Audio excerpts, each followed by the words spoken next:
In the heart of the northern plains, where snow devours roads whole and winds howl with a grief too old to name, a solitary figure trudged through the storm. She carried more than her body should have allowed. 3 unborn lives wrestled within her, and still she pressed on. Her name was Adeline Vexley. The world had not been kind to Adeline. It had taken her husband in a flash flood just after the harvest, left her stranded in a cabin that could barely hold its own against the prairie. Winds, and now months later, saw fit to send her into labor at the height of the worst blizzard in 10 winters. The snow rose past her knees. Her breath came in ragged clouds. Her wool shawl, woven by her mother in another lifetime, clung wet and heavy to her shoulders. Every step was a prayer, a memory, a plea. She knew where she was going, or thought she did. 20 miles northwest of her homestead stood the border settlement of Evershade Ridge, a half-forgotten cluster of cabins and lean-tos sheltered by dense pine groves. But the wind spun the landscape until direction lost all meaning, and landmarks vanished behind curtains of white. Her legs gave out first, then her voice. She collapsed near a copse of dying birch trees.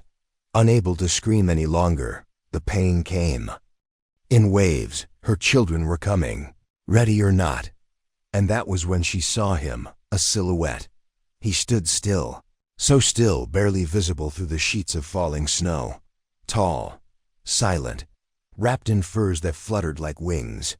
For a moment, she thought he was a spirit come to carry her home. Then he moved. The stranger approached slowly, as if wary of frightening her. But she was far beyond fear. Her lips cracked as she whispered, "Help me, please. The baby's coming." He said nothing, only knelt, lifted her gently into his arms, and turned toward the forest. The cold receded. The world narrowed to the rise and fall of his chest as he carried her. She felt herself slipping, not from pain but from exhaustion, and in that final moment of fading consciousness, she whispered to the wind, "Don't let them die, please." Not them too, double quotes. Darkness claimed her. Adeline awoke to warmth, to firelight, dancing on log walls, to the scent of wood smoke and dried sage, and to silence, the kind of silence that breathes. She was nestled in a bed of thick furs. A stone hearth burned steadily across the room. Shadows flickered along shelves lined with wooden bowls, feathers, and herbs. Then she saw him, sitting across the room on a carved stool, unmoving, watching her, not with suspicion, not with curiosity, but with the quiet vigilance of someone who'd seen too much. He was Lakota. That much she knew. His face was carved in solemn lines, his eyes dark as riverbed silt, and his hands resting gently on his knees looked like they belonged to a man who'd built homes and buried kin with equal tenderness. Adeline tried to speak, but her throat was dry, her voice little more than a rasp. "The babies." He nodded once, slowly, then pointed. There, by the fire, lay a wooden cradle. Nestled within, wrapped in soft rabbit pelts, 3 tiny bundles breathed in harmony, alive, all of them. Tears fell fast. She made no effort to stop them. He let her cry. When her sobs faded to whimpers, he finally moved. Brought her a bowl of warm broth and water. She drank slowly, trembling. "You saved us," she whispered. He didn't respond. Adeline tried again. "What's your name?" The silence returned, but not emptily. He stood, walked to the fire, and added another log. Then he reached behind a woven blanket hung across a wooden beam and drew out a small object. A pendant. It bore a carved symbol she recognized. The 4 directions, each marked with a different stone. A sacred sign. He placed it gently in her hand, then returned to his stool. The message was clear. He would not speak, but he was not without voice. Over the next few days, Adeline healed, slowly. Her body remained sore, but the fever passed, and her strength returned. The man, her rescuer, never left the cabin. He cooked, cleaned, kept the fire going. And when her babies cried, he was often the first to reach them. She learned to read him, his gestures, the way his eyes shifted before a snow squall, the way he always faced the door, as if expecting visitors that never came. He moved like a ghost, but one grounded to the earth, and when she asked questions, he responded with looks or sometimes by showing her something. A fur-lined boot to say they needed more firewood. A strand of braided grass to remind her of cleansing rituals. Still, she hungered to know his name. Her days passed in a blur of feeding, resting, and watching the snow pile higher against the cabin walls. The wind howled often. Wolves howled more, but they never came close because they feared something within. On the 7th morning, she caught him outside, chopping wood, bare-chested despite the cold. Scars laced his back like stories untold. And across his left shoulder blade, she saw a brand old cavalry mark, seared deep. He had once been owned by war. He saw her watching and paused, but did not cover himself. He let her see, let her know. As the fire crackled low and her children slept soundly, Adeline sat across from him and spoke softly. I know what it is to lose someone. He did not blink. She pressed on. My husband Jonah was a kind man, simple, strong. We built our home with our own hands, laid every stone, raised every beam. The silent man bowed his head slightly. When he died, she whispered, I thought the world would end. Outside, the wind shrieked. Inside, the flames whispered. And then you saved me. She met his eyes. Why? He looked away, but this time, he answered. He walked to the mantel, pulled down a wrapped bundle, untied it slowly. Inside was a weathered photograph, a woman, Lakota, laughing. And beside her, a man, younger, smiling awkwardly. But it was him, long before silence. She held the photo. Her fingers trembled. She was beautiful, Adeline said. He nodded. Once. She died? Another nod. How? He tapped the cavalry brand on his shoulder. She understood. It wasn't just the cold he feared, or the wolves, or the wind. It was what came before, what had been taken. The babies grew stronger, cried less, slept more. And Adeline, by small degrees, began to hope again. On the 10th morning, the storm broke. She stepped outside for the first time, her legs unsure beneath her, and gazed upon a world transformed. The forest glittered beneath, a blanket of ice. The sky stretched wide and blue, unmarred by cloud or smoke. And there, at the edge of the tree line, stood danger. 3 riders. Men, white men. Armed. She turned, ran inside. They're coming. She gasped. He was already standing, already reaching for the long rifle above the door. His silence shifted, hardened, became something else. Not absence. Warning. The riders didn't knock, didn't shout. They surrounded the cabin. One called out, We're looking for a woman, widow, pregnant. Heard she ran off into the storm. Adeline froze. Word is, the man outside continued, she was carrying a reward with her. Triplets. Real rare. Some rich widow down in Cheyenne's looking to adopt. A pause. Then darker. We're gonna find her, Chief. Whether you help. US or not. Inside, the baby stirred. Cried. The man's expression didn't change, but the air around him did. He handed Adeline a small knife, pointed toward the crawl space beneath the floor. Then turned, opened the door, walked outside, into the blue. Now that's real friendly of you, the lead rider smirked. He was tall, unshaven, his coat patched with stolen insignia. Didn't peg your kind for neighborly types. The silent man said nothing. That woman in there? The rider gestured with his pistol. She belongs to us. Took off with another. Man's seed. That makes her a thief. Still, no answer. Another rider laughed. Maybe he don't speak English. The leader stepped closer. Well, then maybe he speaks this. He raised his gun, and found himself staring down the barrel of a rifle. The Lakota chief hadn't moved quickly. He hadn't needed to, because men who move fast do so from fear, and this man feared nothing. The rider blinked. You don't want to do that, Chief. The gun didn't waver. All right, the rider muttered, stepping back, but his eyes darted, and Adeline knew what came next before the others did. A shot rang out. The world held its breath. The chief didn't flinch. The second rider, the one who'd tried to circle around, fell face first into the snow. Blood already pooling. Adeline stood in the cabin doorway, rifle smoking. The third man turned to run, but he didn't get far. The chief's rifle cracked once. The man dropped. Only the leader remained. He stood frozen, eyes wide, gun lowered. I don't want no trouble.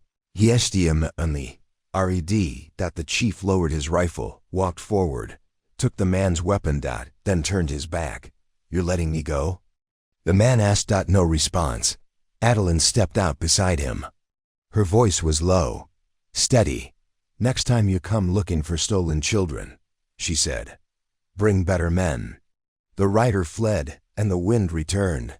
They buried the dead at dawn. Said no words. There were none to give, but something shifted between them that morning. A bond forged not of words, but of choices made. When Adeline finally turned to him, she placed a hand over his heart. Tell me your name, she whispered. He paused. Then reached for her hand, guided it lower. To a leather band around his neck. She tugged gently. A carved wooden tag emerged, burned into it.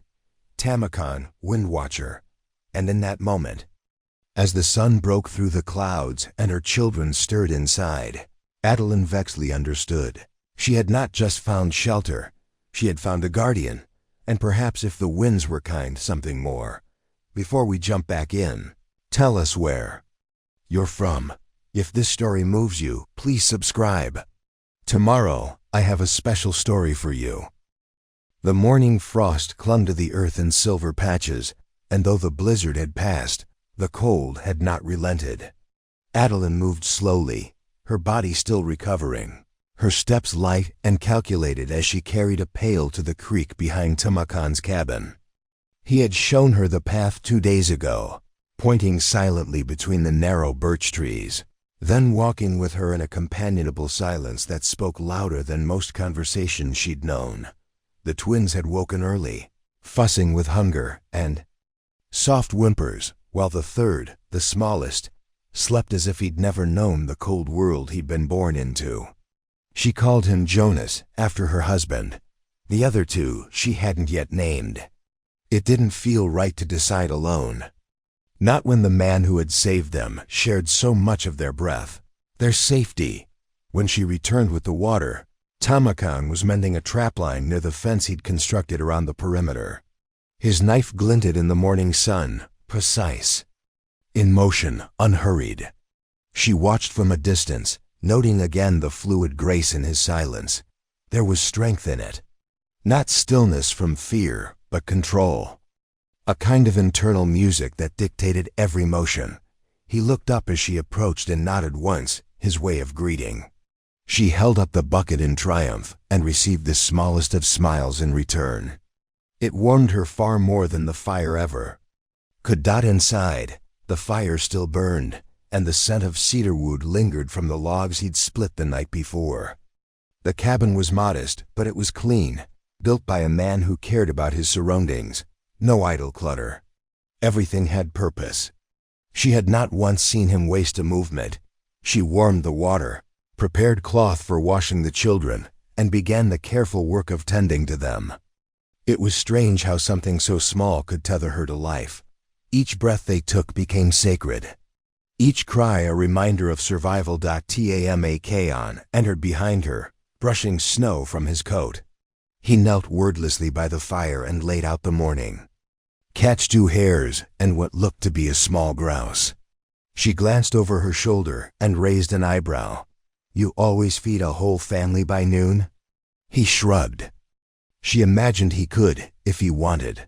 Later, As she wrapped the twins and laid them to rest, she found herself watching him more often, not out of suspicion, out of curiosity, out of the quiet bond that was forming between them, like a bridge of snowflakes, gentle, fragile, real. She was washing clothes when he finally approached her, holding a small bundle wrapped in hide. He gestured for her to sit. She obeyed, curiosity overtaking her fatigue. Inside the bundle were 3 strips of dyed fabric, one red, one blue, one white, and beneath them, small hand-carved tokens. One bore the shape of a bear, the other a hawk, and the third a snake, coiled and sleeping. He pointed at the bear. Then to the eldest twin. He pointed at the hawk. Then to the second, and the snake, last to Jonas. Adeline studied the tokens. "Are these names?" she asked. He nodded. "You see them in dreams?" He tilted his head slightly, as if weighing whether to answer. Then slowly, he touched the bear token and said, softly, "Makba." She stilled. His voice was rich, low, scarred. He touched the hawk, Shant, and the snake, Toka. Her throat tightened. "They're beautiful." He didn't answer. But something passed between them. It was the first time she'd heard him speak, not because he couldn't, but because he chose silence. Until now, that afternoon, she took her first steps beyond the cabin's safety. Just to the tree line, just to feel the world again. Tamakan watched from the porch but said nothing, let her go. Trusted her return. The world had shifted. What had once been barren and dangerous now sparkled with fragile beauty. The trees hummed. In the wind, birds returned, cautiously. The snow softened under the sun.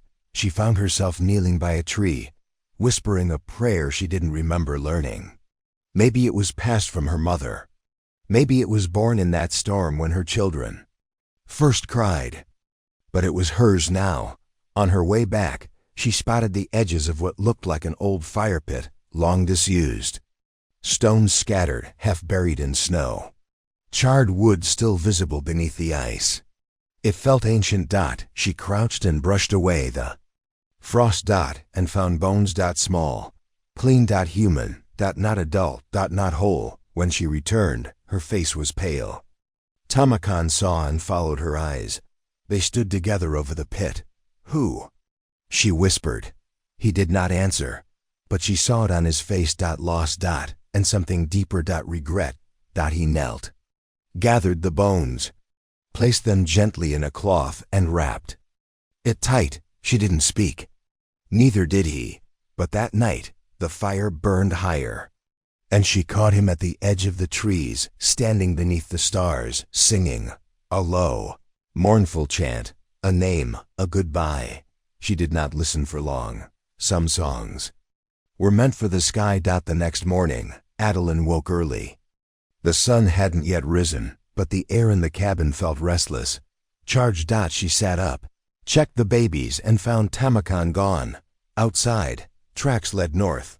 Deep, heavy. She hesitated, then wrapped herself and followed. The path wound through old pine stands and across a frozen stream.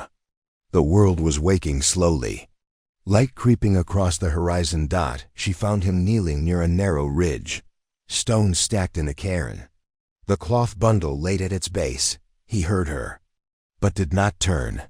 Adeline approached quietly, rested her hand on his shoulder. They stood together until the sun rose. And then walked home. That day passed uneventfully.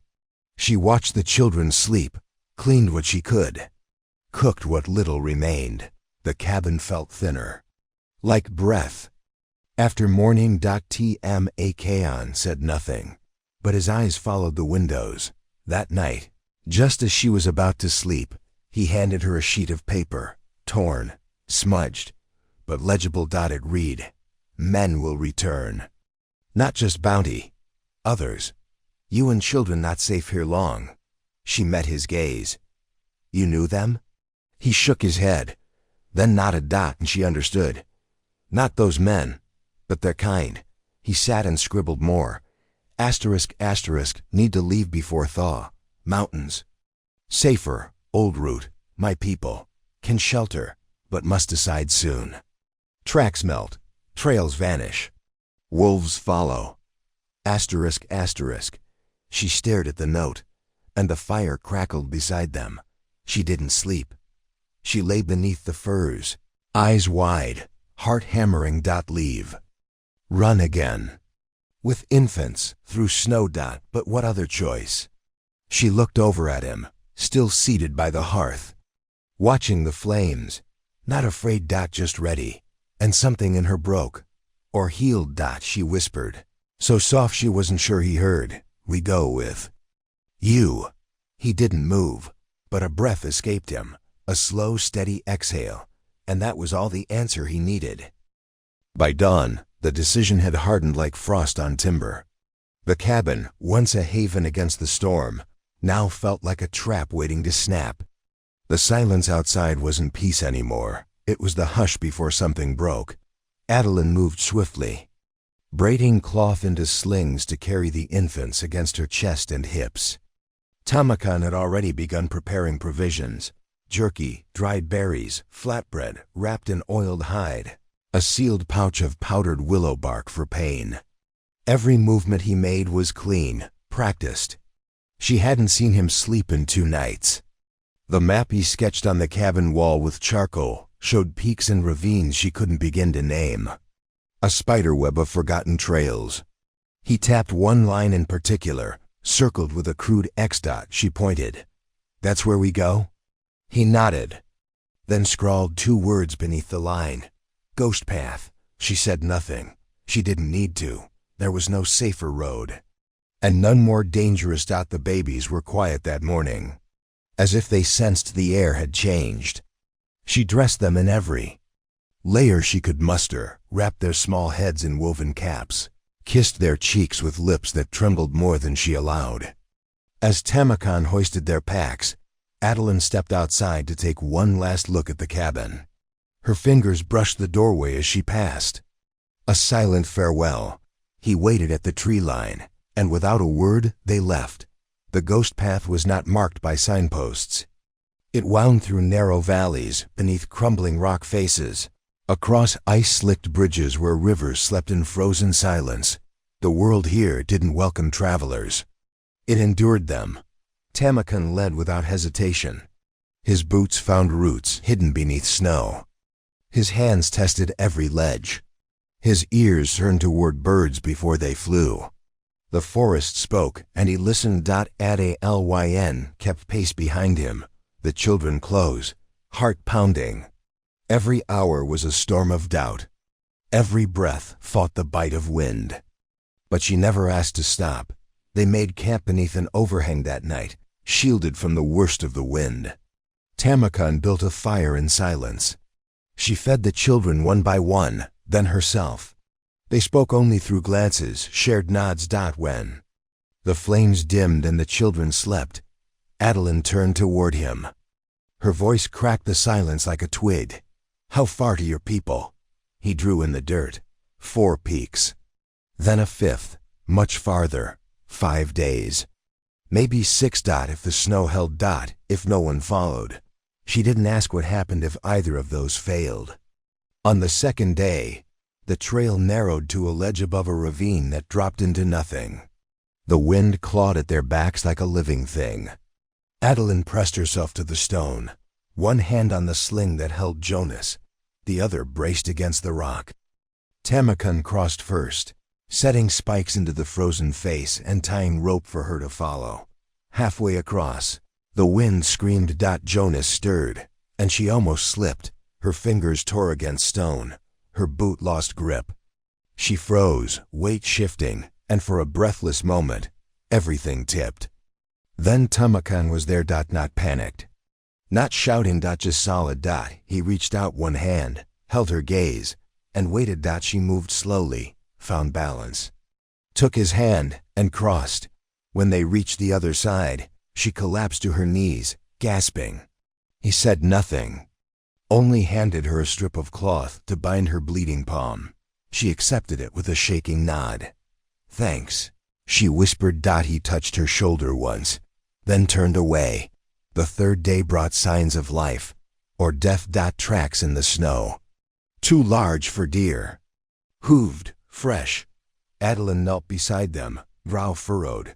Tamakan studied the edges, touched the disturbed snow, sniffed the air. Then motioned for silence. She didn't ask. They moved more cautiously that day. Tamakan took a longer route, circling around an old hunting trail. At dusk, they found what he'd feared, a carcass, half a deer. Flayed open, not eaten. Just left. Not wolves. Men. There were signs all around now. Cut saplings, charred ash. A boot print, and a bullet casing lodged in bark. Adeline turned to him. Are they close? He nodded once. She didn't cry.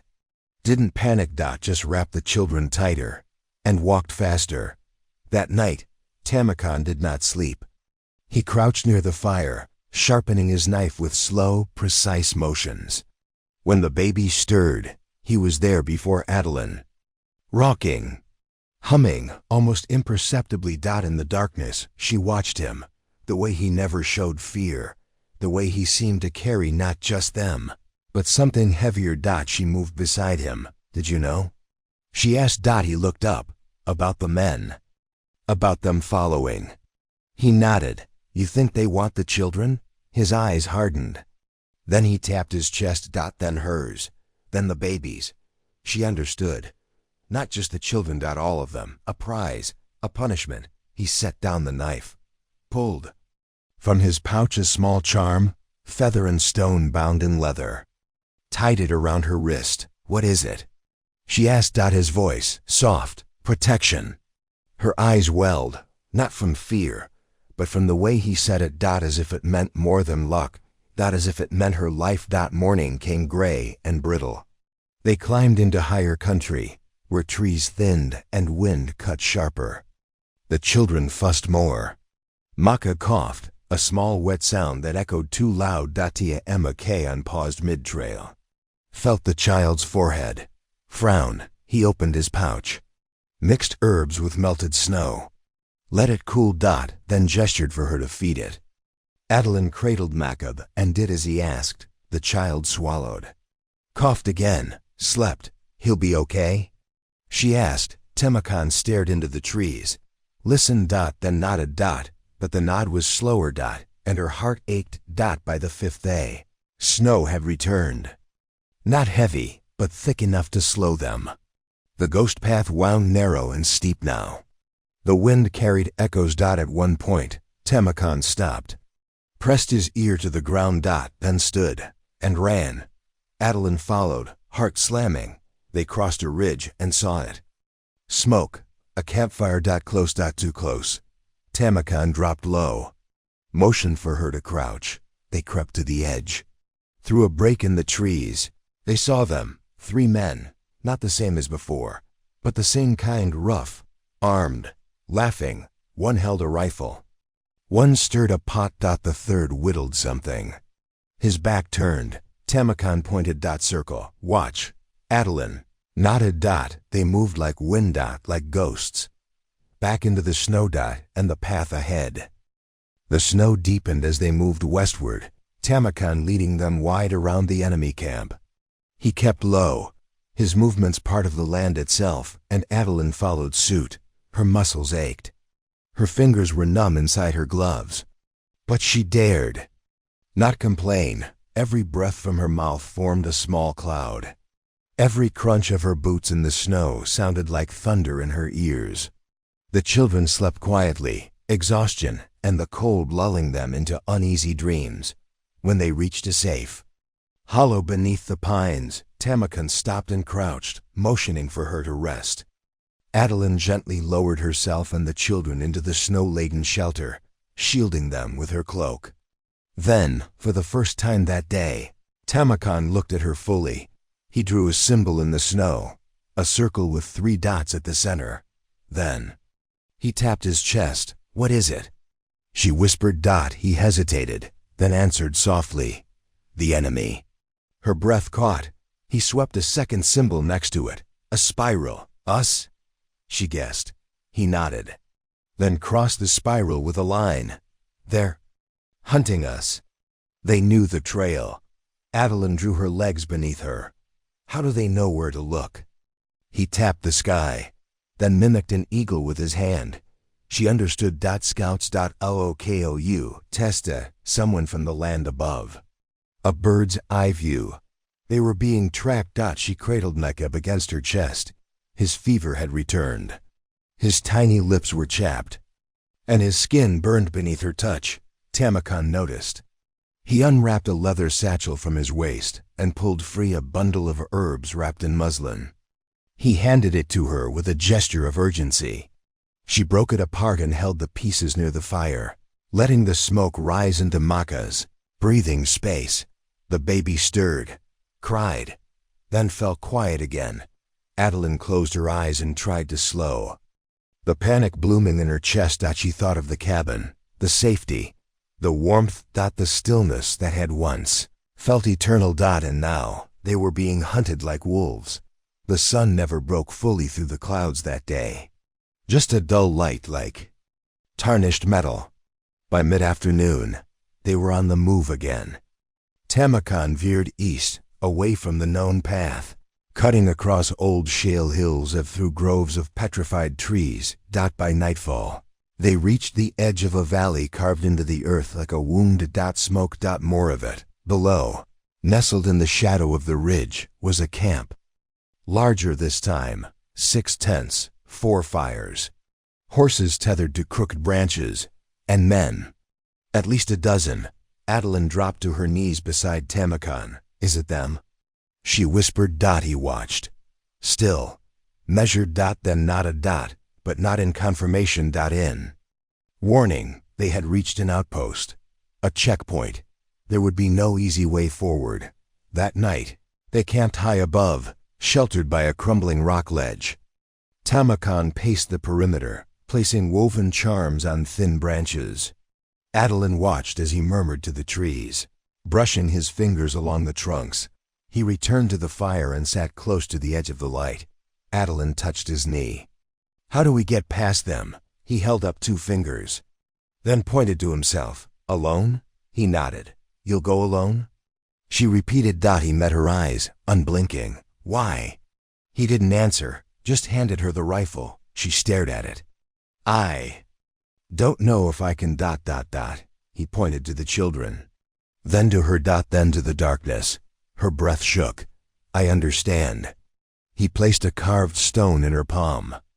A hawk with wings wide. Then he vanished into the trees. The night stretched like wire. Adeline sat against the trunk of a crooked pine, the rifle across her lap, the children curled in the crook of her body. Maka whimpered softly. She counted breaths. Counted heartbeats. Listened for sounds that didn't belong. Far below, the camp remained alive. Fires flickered. Voices rose and fell. Once, she heard laughter. Once, a scream. She pressed her back against the bark and prayed it wouldn't be him. Hours passed. Then, movement. From the slope below. Footsteps. At a ly and lifted the rifle, hands shaking. Stop. She whispered. The shadow paused, then stepped into view. Tmak. Blood on his coat. Smoke in his hair. He said nothing, just lowered himself beside her. Are you hurt? She asked. He shook his head, then handed her a small pouch. Inside were keys. And a medallion. She didn't ask what it meant, just clutched his arm. And wept. At dawn, they descended. The camp was empty. No bodies. Just ashes. And silence. Tamakan led them through quickly, avoiding the main trail. They moved fast, cutting across blackened stumps and frozen mud. By midday, they reached the edge of the last forest before the high range. Adeline gasped. The mountains rose like sleeping beasts, their peaks crowned in ice, their bellies cloaked in mist. Tamakan raised a hand and pointed to a notch between 2 jagged ridges. There? She asked. He nodded. She swallowed hard, then followed. The climb was brutal. Narrow paths, loose rock, biting wind. The children stirred more often, and Maka's fever worsened. Adael whined staggered. caught herself. Pressed on, Tamakan stayed close, his eyes constantly scanning the ridgelines. When snow began to fall, he pulled a blanket from his pack and wrapped it over her shoulders. They camped in a hollow behind a boulder. The wind moaned like mourning. That night, Adeline sang soft lullabies, fragments of hymns, anything to soothe the children. And herself, Tamakan, sat nearby, sharpening his blade, eyes on the flame. When she finished, he looked at her. Not with gratitude, with something more fragile, like hope. She smiled. He looked away, but didn't hide the smile that flickered back. In the morning, they reached the notch. Below it, the valley spread wide, blanketed in pine. And there, like a dream, rose smoke. Not black, not the smoke of burning. White. Gentle. Homes. Tamakan touched her arm, pointed down. Adeline stared. Your people? He nodded. Her knees buckled. Tears came, fast and hard. But for the first time in days, they were not born from fear. She looked at him. We made it, she whispered. He answered with silence, the kind that meant everything, and the kind that, at last, felt like peace. The path down into the valley was narrow, winding like a ribbon between slabs of stone dusted in frost. Adeline's legs shook with each step, her body battered from the climb and the burden she carried. But she did not stop. Not with the scent of wood smoke in the air. Not with salvation in sight. Behind her, Tamakan moved like shadow, always watching the tree line, always listening for sounds beyond the wind. The children were stirring, murmuring in the slings wrapped around her, and Maka's cough had returned, with a harsh edge that pulled at her heart with every ragged breath. Still, she kept going. Snow thinned as they descended. Pine gave way to older trees, tamarack and spruce, standing tall like sentinels. The air shifted too. It was warmer, calmer. The wind no longer howled but whispered. And when they finally broke through the last barrier of trees, Adeline gasped aloud. The village was built into the land itself.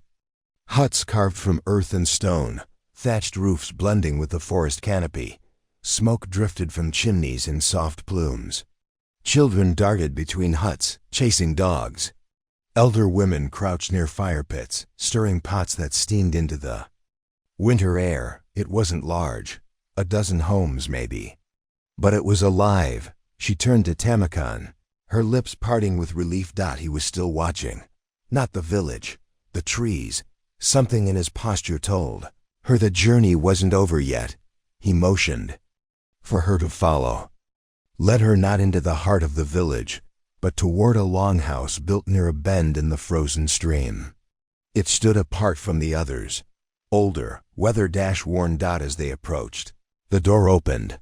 A woman stepped out. Her hair was streaked with silver, braided in thick cords down her back. Her face was lined but strong, her eyes sharp as flint. She looked at Adeline. Then at the children. Then at Tamakan. And her jaw clenched. He bowed his head slightly. She didn't return it. Instead, she stepped aside and let them in. Inside, the longhouse smelled of cedar and sage. The hearth was wide and deep, its coals glowing orange. Skins lined the walls. Herbs hung from rafters in careful bundles. The elder woman said nothing as Tamakan removed the packs and set them near the fire. She moved to Adeline, held out her arms, and took one of the twins without asking. Adeline stiffened, but the woman merely nodded. "This one is too light," she said, her voice low and even. "And the boy burns. His name is Makabeti." Saad, her voice hoarse. The elder turned and gestured toward a woven mat near the fire. "Sit, feed them. I will bring tea." The path down into the valley was narrow, winding like a ribbon between slabs of stone dusted in frost. Adeline's legs shook with each step, her body battered from the climb and the burden she carried. But she did not stop. Not with the scent of wood smoke in the air. Not with salvation in sight. Behind her, Tamakan moved like shadow, always watching the tree line, always listening for sounds beyond the wind. The children were stirring, murmuring in the slings wrapped around her, and Maka's cough had returned, with a harsh edge that pulled at her heart with every ragged breath. Still, she kept going. Snow thinned as they descended. Pine gave way to older trees, tamarack and spruce, standing tall like sentinels. The air shifted too. It was warmer, calmer. The wind no longer howled but whispered. And when they finally broke through the last barrier of trees, Adeline gasped aloud.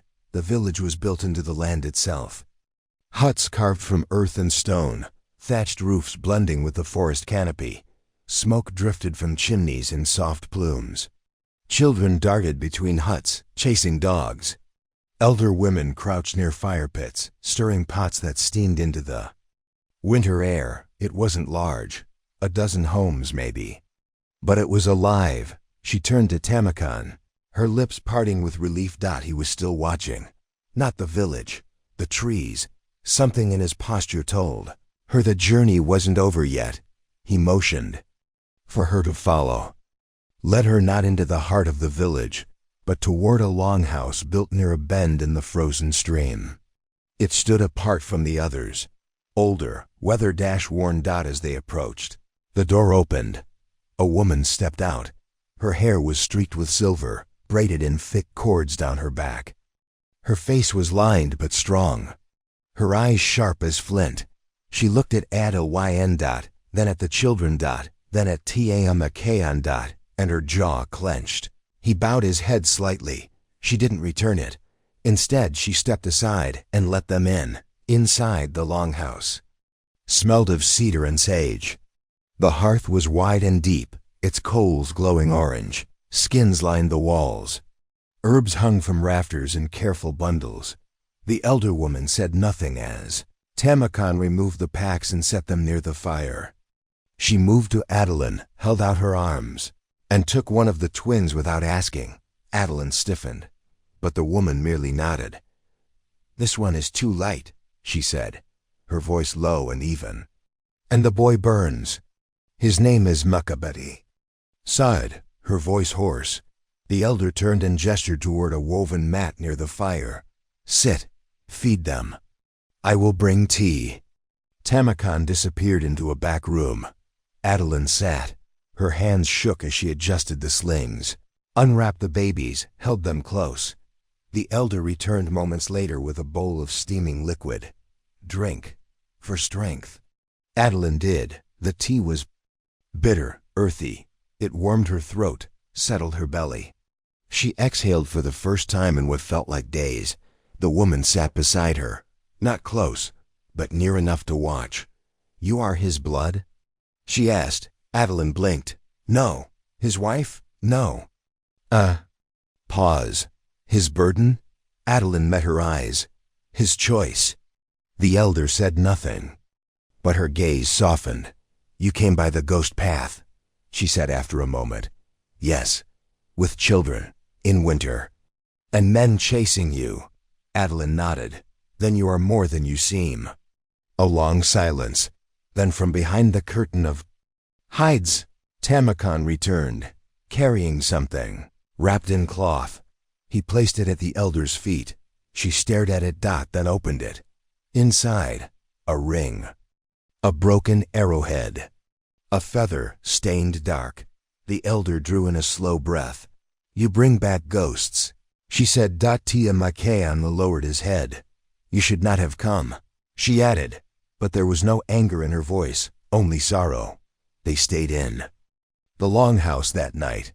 The elder, whose name was Nahia, prepared poultices for Maka's chest and rubbed salve on his temple. In the days that followed, the rhythm of the village wrapped itself around Adeline like a slow-moving river. Not fast, not loud, but always flowing. The people said little to her at first.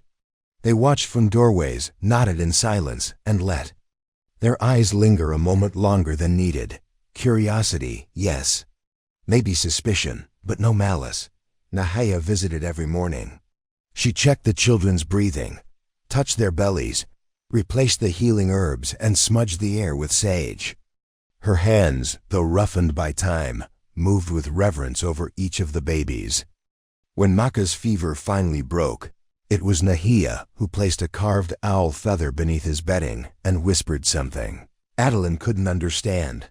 Tamakan disappeared each morning before dawn, into the forest, toward the mountains. Sometimes returning with game, sometimes with nothing but a new line of worry in the creases of his brow. He never spoke of what he saw, but she knew he was watching the trees, listening for the wrong kind of wind that the quiet couldn't last. She felt it, the way a mother feels rain before the sky darkens. On the 7th day, the wind changed. It rolled through the trees like a breath. Held too long, cold, scented with pine, but something else beneath it. Metal. Tamakan didn't return at his usual hour. The sun rose higher. Then slipped west. Lyn fed the children, paced the longhouse, checked the fire, then stepped outside. Heart pounding. The village was still, too still. A shout broke the silence. From the north trail, Adeline turned just in time to see 2 hunters run into the village, panting, eyes wild. Men, one said. 3, maybe 4, riding fast. Nahia stepped out of her home and said nothing. Just looked toward the Ridgeline. Ran. She found Tamakan near the edge of the forest, walking slow, blood on his coat again. This time, it was his. "You're hurt," she gasped, reaching for his arm. He brushed her hand away. Not unkindly, just focused. He handed her something, a strip of torn fabric, blue, frayed. She recognized it. It had belonged to the bounty hunter who came through Cedar Hollow months before. He was close, too close. Tamakan pointed to the mountain behind the village. The trail was steep, almost hidden, barely used. Adeline shook her head.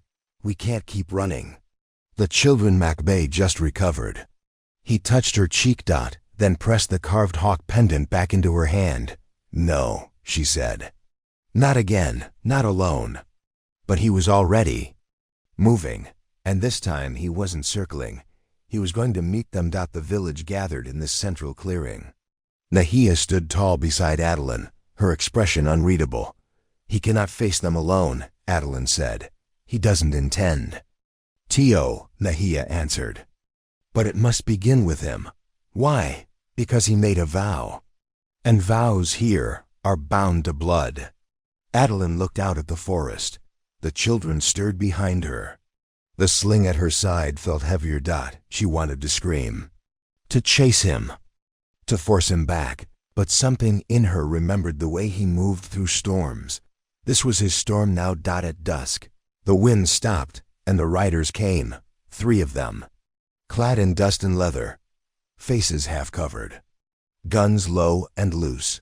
The first rider wore a cavalry coat turned inside out. His beard was silver, his eyes sharp, cold. The second was younger, wire thin, scar under his left eye. The third, Adeline's breath caught. He was the one who'd stood outside her cabin that night, the one who'd called her thief. He wasn't smiling now. Tamakan stood in the trail. Alone. The eldest rider dismounted slowly. "We tracked you far, Lakota." Tamakan didn't move. "You got something that belongs to us." Still, he said nothing. The second rider spat into the snow. "You deaf, old man?" The third reached for his gun, and that's when Tamakan moved. Not toward them, toward the trees. A whistle, a crack. 2 arrows flew from the ridge. The second rider fell. Then the third, the eldest, turned, drawing. And found Nahia at his back, blade to his throat. Adeline stepped from the trees, rifle raised. The children behind her in a cradle of woven bark and furs. She said nothing, but her eyes spoke. The rider dropped his gun. They bound him, stripped him of weapons. And Tamakan stood over him. He reached into his coat and pulled out a pendant, carved from bone. He dropped it into the man's lap. "Take that back," Nahia said. "Tell them what you found here, and what will happen if you return." The man didn't speak, But he nodded. And when they released him, he rode without looking back. That night, the fire burned higher than ever. The village feasted. A deer was roasted. Songs were sung, and Adeline sat with her children in her lap, her body finally still. Tamakan sat beside her, watching the stars. "They'll send more," she said softly. He nodded. "But not soon." She reached for his hand. "When they do," she whispered, "we face them together." He looked at her. Then the children, then back to the stars, and for the first time, he smiled wide, like a man who had nothing left to fear. This story took us a long time. If you like it, subscribe. Now back to the story. Winter waned. The days grew longer. The air held a hint of thaw. Adeline began to walk the trails alone, gathering roots and bark, her children bundled against her back. She had a place now, a name. She was no longer the stranger who arrived during a storm. She was mother, protector, one of them. Maka grew stronger each day. His cough faded. His eyes brightened. Shunt and Toka followed her voice, reached for her hands. They were becoming their own. And still, she felt the shadow of the past behind her. Until one morning, when Tamakan carved a line in the snow and said his first full sentence to her. "It ends here." She turned. Saw him standing tall, his voice steady, and she believed him, because Tamakan didn't speak often. But when he did, it was a promise written in stone. Spring didn't arrive with fanfare. It crept in slowly, first with the melting of snow around the roots of trees, then with the hush of water beneath ice. The villagers knew how to listen. They marked the seasons not by calendars, but by sound. Cracking branches, thawed mud. The return of a single bird. Adeline had begun to listen too. She rose early, helping Nahia prepare dried roots for tea, stirring thick pastes of pine resin and charcoal for medicine. The children were thriving. Makbay no longer wheezed at night, and his cheeks had filled with color. Toka laughed often, and Shunt had begun pulling herself up by the edge of the sleeping mat, legs wobbling but determined. There was peace. But peace was never the end of the story. One morning, Tamakan returned from the woods with a different look. In his eyes, not worry, not danger. Memory. He handed her a bundle, wrapped in hide. She opened it. A locket, tarnished, its chain twisted like a nest of vines. Inside, 2 sketches, a woman with dark hair, a boy with eyes like Makab. Adeline looked up. "Yours?" Tamakan nodded once, then looked away. She waited. He didn't speak. Didn't need to. He was grieving something that had no grave. The next day, a scout arrived from the southern ridge. His boots were shredded from the journey, his face gray with exhaustion. He spoke only to Nahia and Tamakan. Adeline watched from the doorway, her gut already tightening. When they emerged, Tamakan motioned for her to follow him.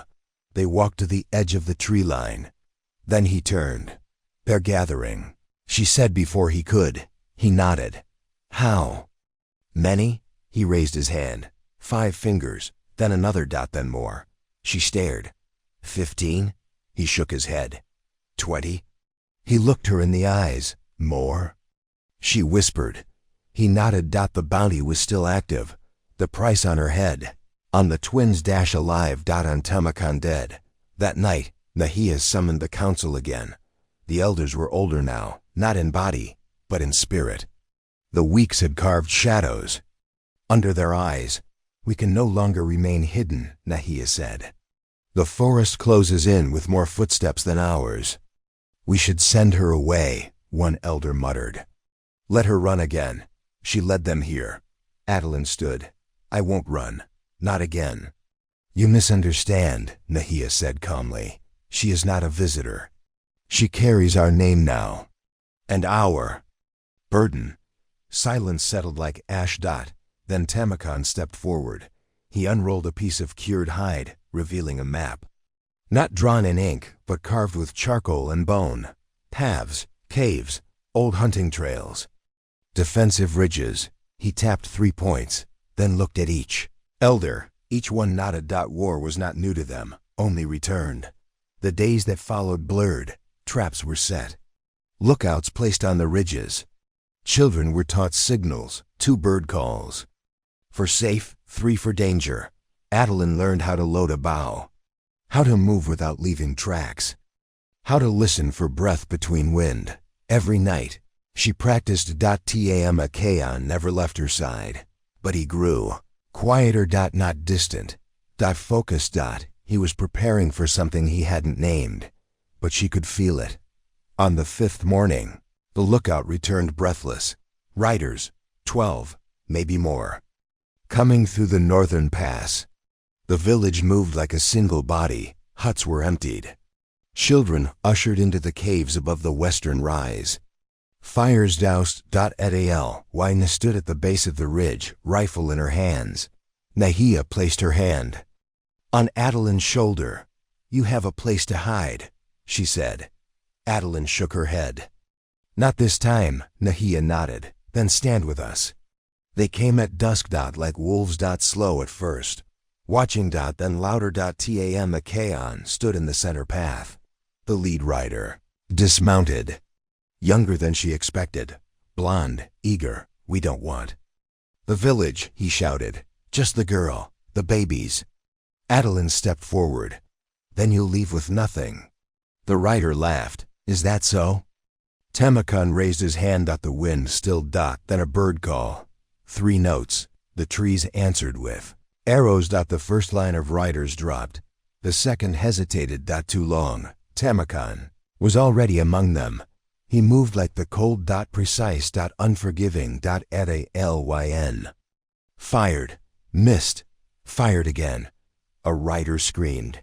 She ran to Nahia, who was dragging a wounded elder back from the ridge. Together they pulled him behind cover. The village burned, bright with motion.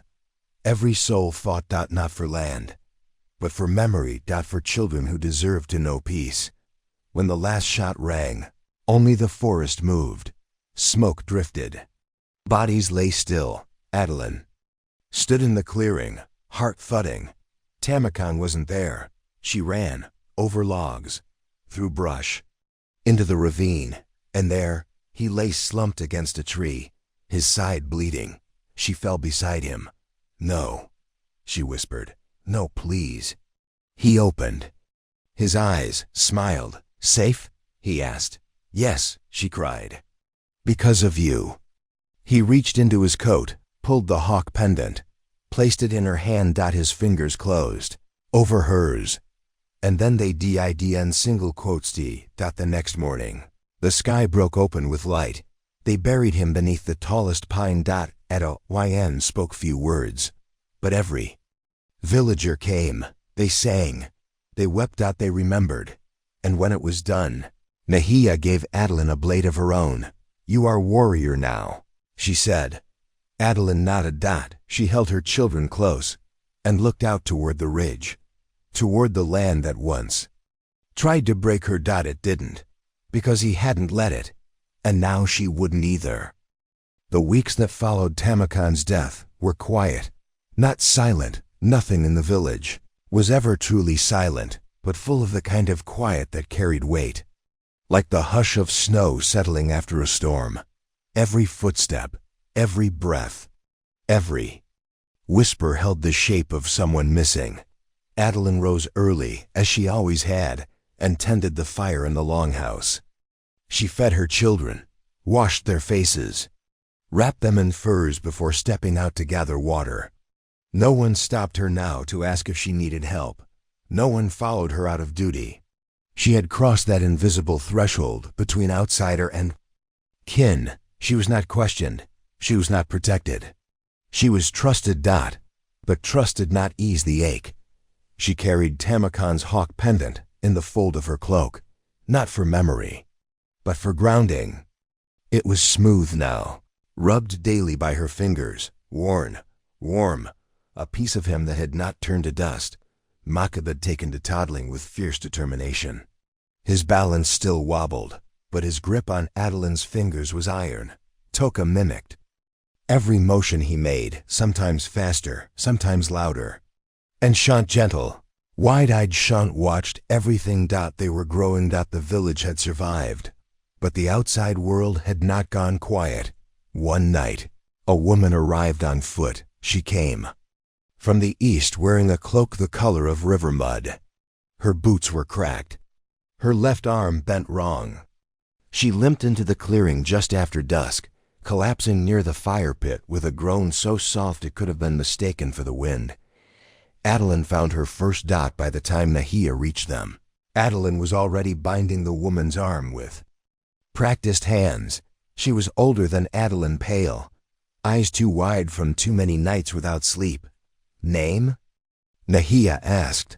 The woman didn't answer, but when she finally looked up, her eyes landed on the children, and her face broke.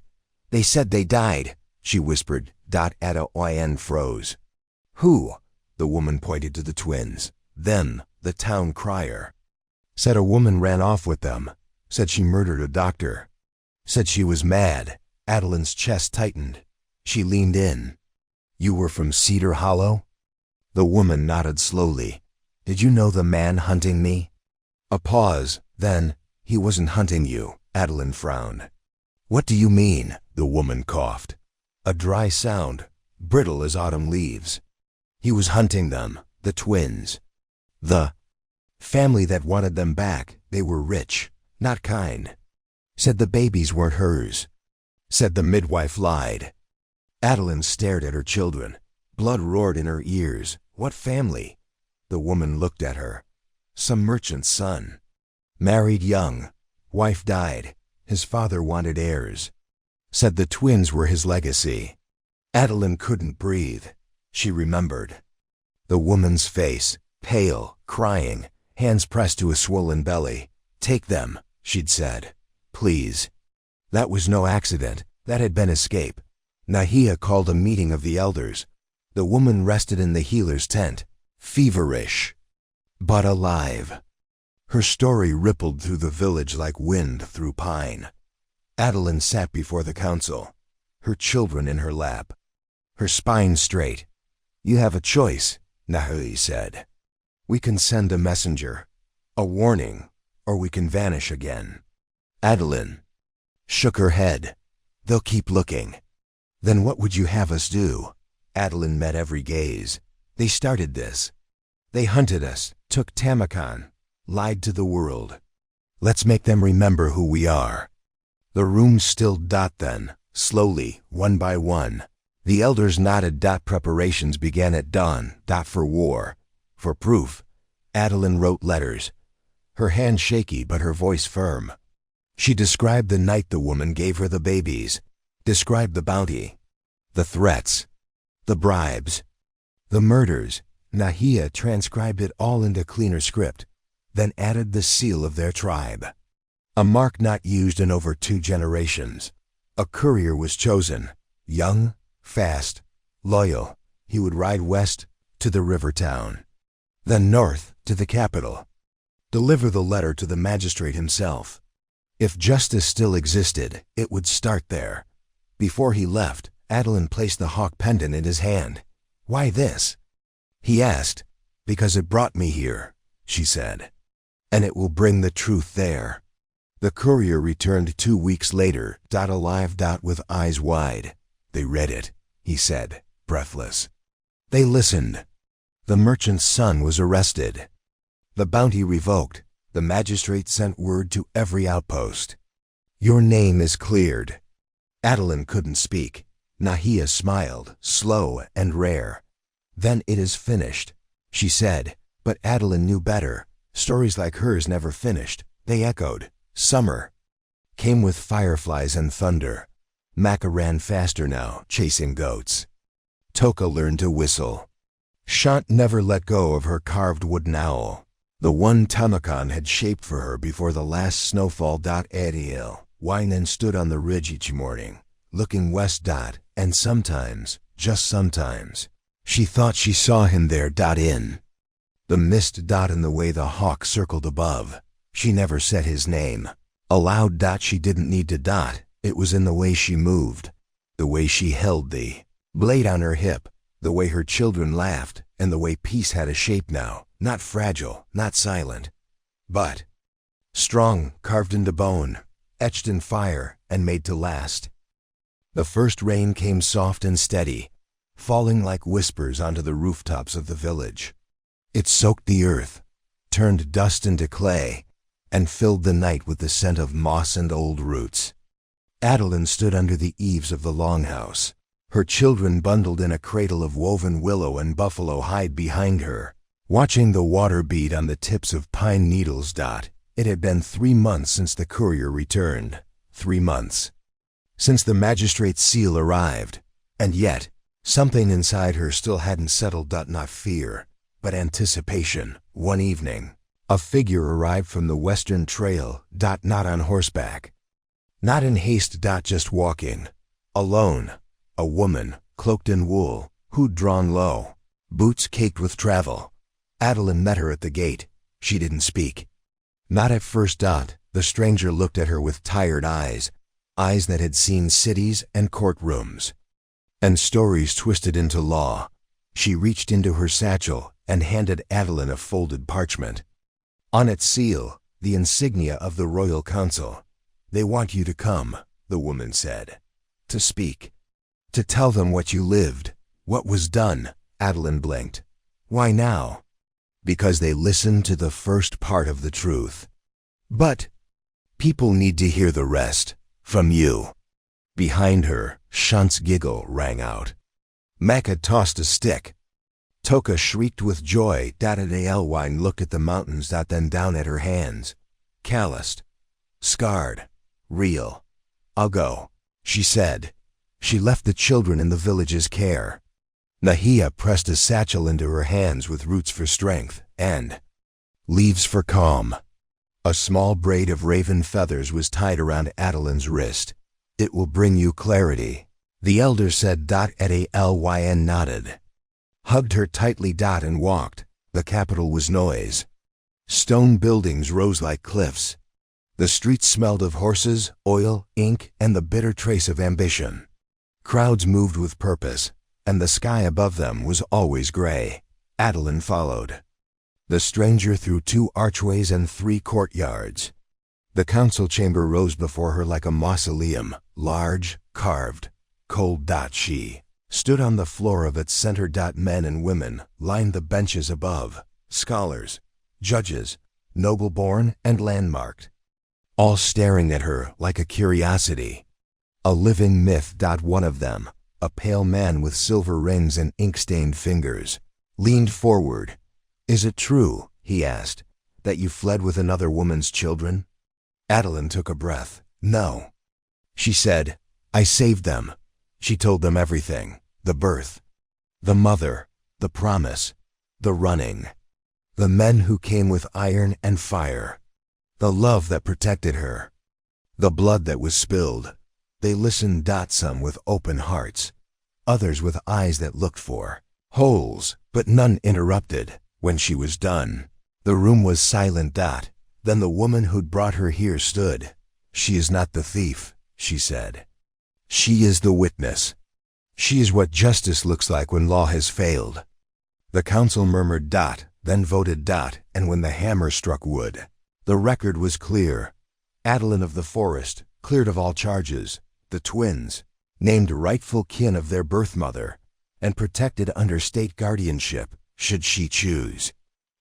But she didn't single quotes t, that she chose them. The journey back was lighter. She crossed fields, saw spring unfolding in green bursts, birds returning, and when she reached the ridge above the village, her heart caught in her throat, because they were there. Waiting. Nahia. The children, a row of villagers lining the path like the roots of old trees. Toka ran first, then Makab. Shunt followed, slower but with arms wide. Adeline dropped her satchel and knelt. They collided into her chest. She cried then, the first real tears since Tamak. Not from pain, but from return. They lit the bonfire again, not for grief, but for memory. Stories were told, not Just hers. Theirs. The songs were older than the trees, the rhythm older than loss. And as the fire cracked and rose, Adeline felt something she hadn't dared name. Home. The weeks passed, the village grew, a new longhouse was built. More scouts arrived, seeking refuge from a world that had grown too sharp, too fast. Adeline became a guide, not just to the forest but to survival. One evening, Nahia found her at the edge of the river. She sat beside her in silence for a long while, then said, "Do you know what you've become?" Adeline shook her head. "A story we will tell." Adeline laughed softly. "Not a legend," she said. "No," Nahia said. "Something better, a truth." That night, as the stars rose, Adeline stepped into the dark with a blade at her side, a child on each hip, and nothing ahead of her but the shape of tomorrow. And for the first time in a long time, she didn't fear it. The harvest moon rose early that year, brushing the trees with gold and stretching shadows like thread. The village marked the season with songs and shared bread.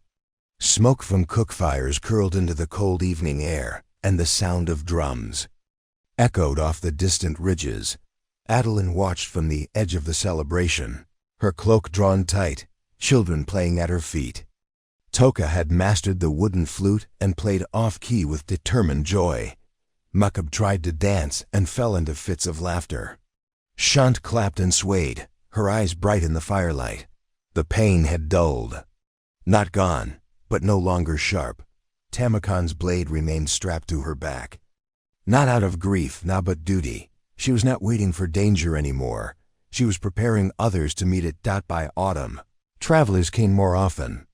Word of the hidden village had begun to drift into stories told around foreign hearths of a woman who defied men, a healer with fire in her hands, a place where no one was left behind. One such traveler was a former soldier, broad-shouldered, quiet-spoken.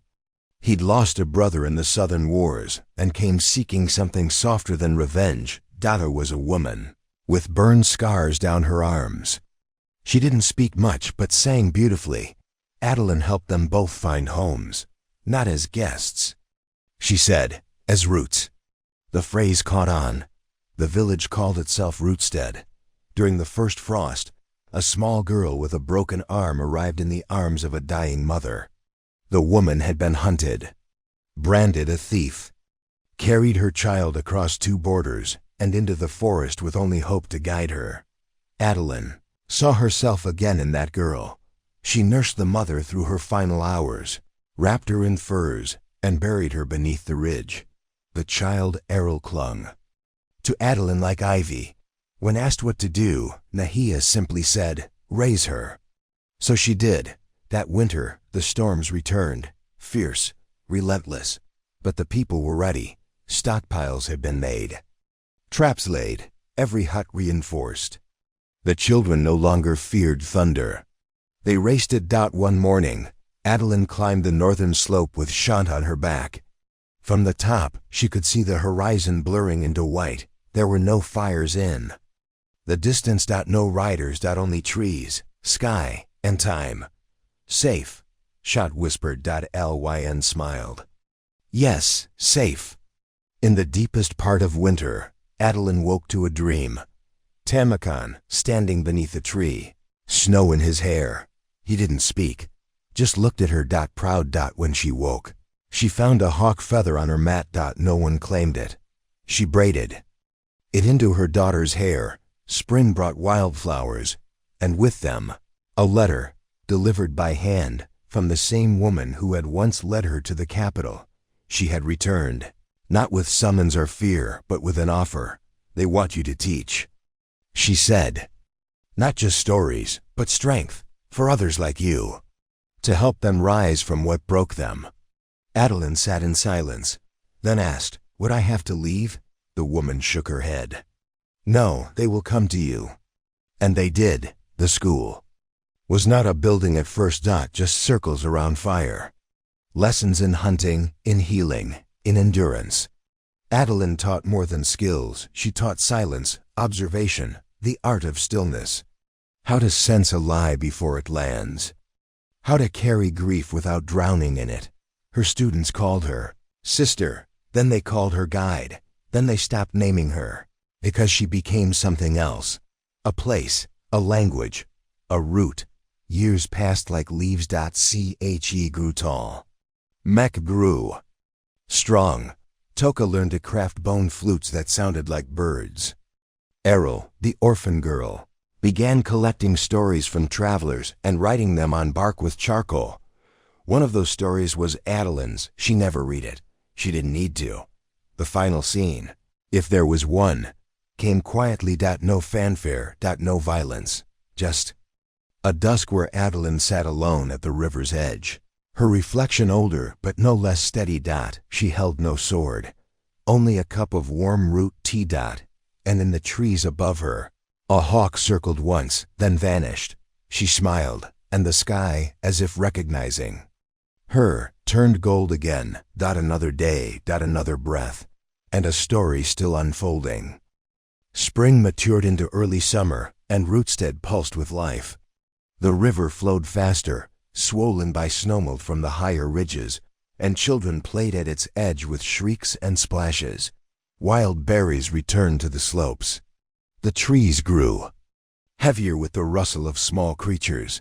Adeline had begun walking further each morning, past the deer trails, past the bend in the northern stream.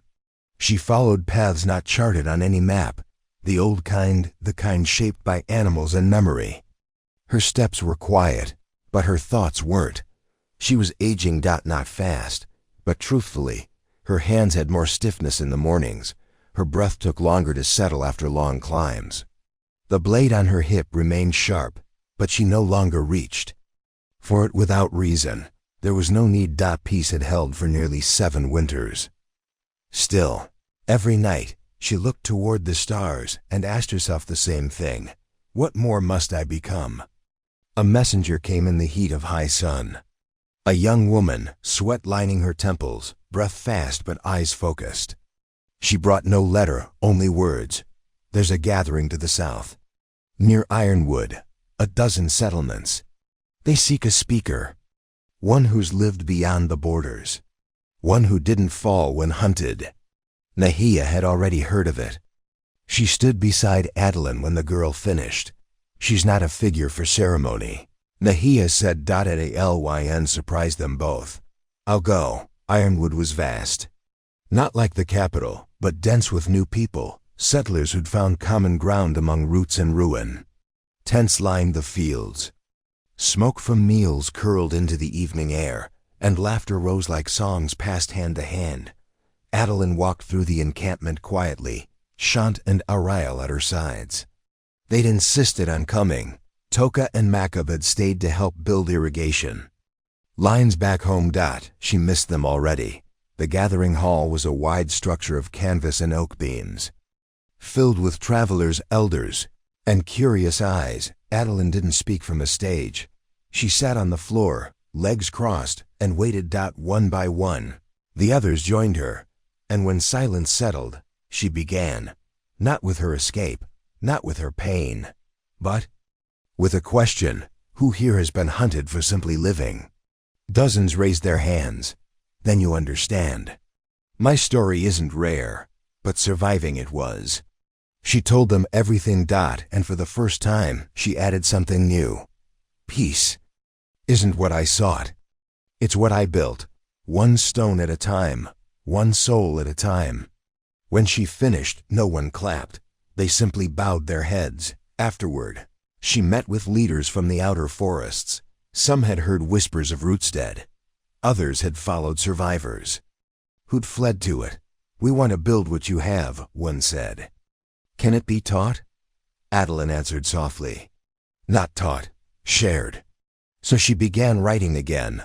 With Errol's help, they crafted small guides. How to weave shelter from bark. How to prepare healing salves from roots. But more importantly, how to listen. How to lead without lording. How to raise without owning. Months passed. Rootstead welcomed more hands. A second village formed half a day's walk west, Stonebranch. Adeline visited often. She didn't lead it. She simply sat by the fire and listened. One night, she dreamt of her old village, the one before everything. Her father fishing beside the lake, her mother humming by the hearth. The wind in the wheat. She woke before dawn and lit a small fire by the river. CNNT found her there. The girl, now nearly grown, sat beside her, knees pulled to her chest. "You miss them?" she asked. "I always will," Adeline said. Shant nodded. "Do you miss him?"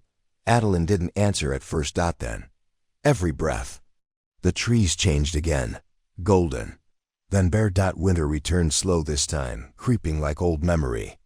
Adeline's days became quieter. Not empty. Just softer. She carved new toys for the youngest children, taught songs to visitors, cleaned tools with hands that still bore the shape of a fighter. Toka returned home with a new companion, a bright-eyed boy who asked more questions than he had answers. Maka began building a school for healers. Shant started training new scouts. And Errol published her first book. She called it The Roots That Held. Its cover bore no names. Just the image of a hawk above 3 trees. One evening, Adeline walked alone to the western ridge. She stood there until OONRIS. No words. No offerings. Just silence. A prayer without shape. When she returned, she found a bundle at her door. Inside, a single branch carved into the shape of a hawk in flight. No note. No need. She kept living, and the world kept turning. But now, when people came to Rootstead, they didn't ask for help. They asked for stories, and Adeline, when she felt like it, would sit beneath the central pine, children at her feet, wind in her hair, and begin again. This is the story of a woman who ran, and a world that tried to catch her. But she didn't just survive, she grew. Adeline awoke to the sound of birdsong, light filtering through the thatch in soft golden lines. Her joints ached, but she rose anyway. The years had carved her into something sturdy, not unbreakable, but weathered like river stones smoothed by time. She stretched, then reached for the shawl Shant had woven. Patterns of pine and hawk feathers crisscrossed the wool, stitched in quiet love. She ran her fingers along it before draping it over her shoulders. Rootstead was already alive. The clang of tools, the steady cadence of footsteps on worn paths, children's voices tangled with the bleats of goats. She stepped outside and inhaled deeply. The village had grown again. New dwellings curved along the hillside. Smoke curled from chimneys she hadn't built. A boy ran past her barefoot, laughing as his sister chased him with a carved stick. She smiled. This life had bloomed far beyond her. She walked slowly to the eastern gardens. They had been expanded by Toka and his companion, the one who asked too many questions. Together they'd cultivated medicinal herbs, berry patches, and small trees that would one day grow tall enough to cast long shadows. Maka was kneeling by a new bed of fireroot. His sleeves were rolled, face streaked with earth. He looked up and grinned. "Morning, Ma." "Fireroot doesn't like too much water," she said, eyeing the bucket at his side. He laughed. "Still teaching, huh?" She bent beside him. "Only when you need it." He passed her a root. She pressed it between her palms. "Warm from the sun. Heading to Stone Branch today?" She asked. "Tomorrow," he said. "One of the new healers needs help stitching. Wants to learn how to close wounds without fear." "Good," she said softly. They worked in silence. Near the central pine, Errol sat with several younger children. She read aloud from one of her books, voice measured and clear. "And so the woman walked into the flame, not to burn, but to carry it home." Adeline paused. The children were spellbound. Errol noticed her and nodded. Later, Adeline sat beside her while the children played. "They memorize it," Errol said. "Even the small ones." "They should forget it someday," Adeline said. Errol frowned. "Why?" "Because peace means they won't need the memory of pain to survive." Errol was quiet. Then she whispered, but the story still matters. Adeline rested her hand over Errol's. It does. A festival approached. The gathering of seeds. It marked the end of planting and the beginning of long light. People from Stonebranch, Ironwood, and even the river valleys made their way to Rootstead to share, trade, and celebrate. Chant. A had taken charge of preparations. Adeline watched her move composed, steady, unshaken by problems. She was no longer a child chasing fireflies. She was a pillar. On the morning of the festival, Adeline sat beneath the pine, sipping from a carved wooden cup. Someone approached from the west path. A stranger. An older man, lean and dust-covered, with the eyes of someone who'd walked too far and lost too much. He stopped at the edge of the fire circle. "I've heard stories," he said, "of a woman who turned grief into shelter." Adeline didn't speak. "I've nowhere left to go," he continued. "My name's Harang. I don't ask for much, just quiet." She stood slowly and motioned to the bench beside her. "Then sit," she said. They didn't speak more that day, but that night, he helped chop firewood for the feast, and the next morning, he began repairing a leaking roof. The festival lit the village like dawn. Drums echoed into the hills. Dances spun like wind. Meals were passed hand to hand, voice to voice. No one asked who was new or who had led or who had suffered. They simply danced. Adalyn joined. Slowly at first. Then fully. Chant laughed as they turned, arms linked. Toka played the bone flute. Maka tossed flower garlands onto the heads of laughing children. Errol narrated from memory as firelight painted her face. It was not joy born of forgetting. It was joy that had survived remembering. Later, under the stars, Adeline sat alone. She looked toward the forest and thought of Tamakan, how his silence had spoken more than some words ever could, how his warmth had not faded, even in death. She touched the pendant still hidden under her collar. Still warm, she closed her eyes and dreamed of feathers. The next weeks were calm. Heron built benches for the schoolhouse. 2 women from the coast arrived with fishing nets and salt stories. Makab left for a 2-week journey to help a new settlement build a root cellar. Adalyn remained. She began writing. Not for the world. Not for the children, for herself, small entries. Today, I taught someone to sing who thought their voice broken. Today, I remembered how hard the first winter was. Today I forgave the part of me that still wakes in fear. One morning, a letter came. From the magistrate. Short. Respectful. Requesting she attend a new council. One meant not to rule, but to learn. Adeline read it twice, then folded it and placed it near the hearth. She didn't answer. Not yet. The fire crackled. She stirred it slowly, smiling. The world could wait. She was still building something that didn't need walls to stand. The sun crested slowly over Rootstead, casting long golden shadows across the valley. It was a morning like many others, goats braying, smoke curling from chimneys, children laughing as they chased each other past drying herbs and stacked firewood. But for Adeline, the day carried a stillness she hadn't felt in years. She stood in her doorway with a small bowl of oats, watching the mist rise off the treetops.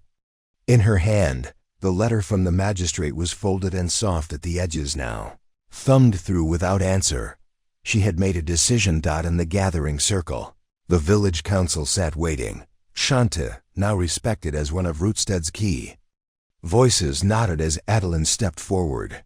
Errol had brought her journal, already open and quill in hand. Heron leaned on a carved cane near the fire pit, eyes sharp beneath his graying brows. "I'm going," Adeline said simply. A murmur passed through them. "You've earned peace," Nahia said gently. "I've also earned the right to shape what Comey's next," Adeline replied. "They've asked for listening. This time I will speak." Toka, who had just returned from Stonebranch, looked at her for a long time. "You want someone to go with you?" She smiled. "No, but I'll carry all of you with me." The journey to the council took days. The land had changed. Trails were better marked. Way stations had been built, maintained by those who had once sought sanctuary. Some recognized her face. "Are you?" one woman asked. Adeline just nodded. "I am." They offered food. Space by the fire. But she often declined. She needed solitude to gather her thoughts. Her message wasn't written. It was lived. The new council chambers were different from the cold stone hall of old. Open air. Circular, made of wood and woven reed. Children sat in the corners drawing. Elders sat alongside young leaders. When her name was called, Adeline stepped forward, nothing in her hands but her voice. She didn't recite. She remembered. "I was once hunted. I ran through snow with children not born of me, but born of my vow. I lived in silence because the world believed silence was safer. I no longer believe that," some murmured. Some wept. And continued. "Peace is not what we wait for, it's what we build. I did not ask for war, but I fought it. And when it passed, I did not hoard what I learned. I taught, I grew, I listened. And now I ask you, will you?" A long pause followed. Then a man stood. He had once voted to exile her. "I feared you because I feared change," he said. "But fear has never built anything worth keeping." He sat down, and Adeline quietly, fully smiled. She returned to Rootstead by way of the long trail, the one that passed the old burial stone where Tamakan's necklace had first glinted in the firelight all those years ago. She stopped there, pressed. Her palm to the earth. Said nothing, then moved on. Upon her return, she found the village waiting. No celebration. Just warmth. Had planted 3 saplings in her absence. "They'll outlive all of us," he said. "Good," Adeline whispered. Errol ran to her, clutching the first draft of a new book. "I wrote about the council, about what you said." "Let me read it," Adeline said. "No," Errol said. "Let me read it to you." They sat beneath the pine, and the words spilled into the evening. Seasons turned. And Rootstead became not a village, but a network. Settlements echoed its ways. Gatherings became regular. Exchanges were made. Seeds, stories, songs. Children traveled between communities to learn. Elders migrated with the seasons, and Adeline watched it all, from her bench, from the field. From within. One morning, Shant came to her, eyes nervous but bright. "There's someone," she said. "From Ironwood. We've built something." Adeline took her hand, then build it well. Later that week, she helped Shant gather herbs for a binding ceremony. She braided Shant's hair the way her own had been braided the day she'd promised to raise another's children. "You carry love well," she said. "So do you," Shant whispered. As age pressed further into her bones, Adeline found herself resting more. One dusk, she sat at the riverbank, feet bare, the water brushing over her toes. Toka brought her tea. Errol left fresh pages beside her. Heron carved a walk-in stick of darkwood and gave it to her without a word. She looked around at all of them. This life grown from grief, and felt no need to write it down. It was written in the roots. The laughter. Calm. One evening, as the sun dipped behind the trees, Makab sat beside her with his newborn daughter asleep in his arms. "What will she be?" he asked. "Whatever she chooses," Adeline said. "But where should I start?" Adeline looked at the child, then the horizon. "Start with stillness," she said, "then add fire." And the next day began. Like every day before it, but also like none of them, because it was theirs, and that was enough. Morning broke gently, sunlight dappling the forest floor as if the sky had scattered gold. Adeline rose slowly, the creak in her knees now familiar, even comforting. She smiled at it.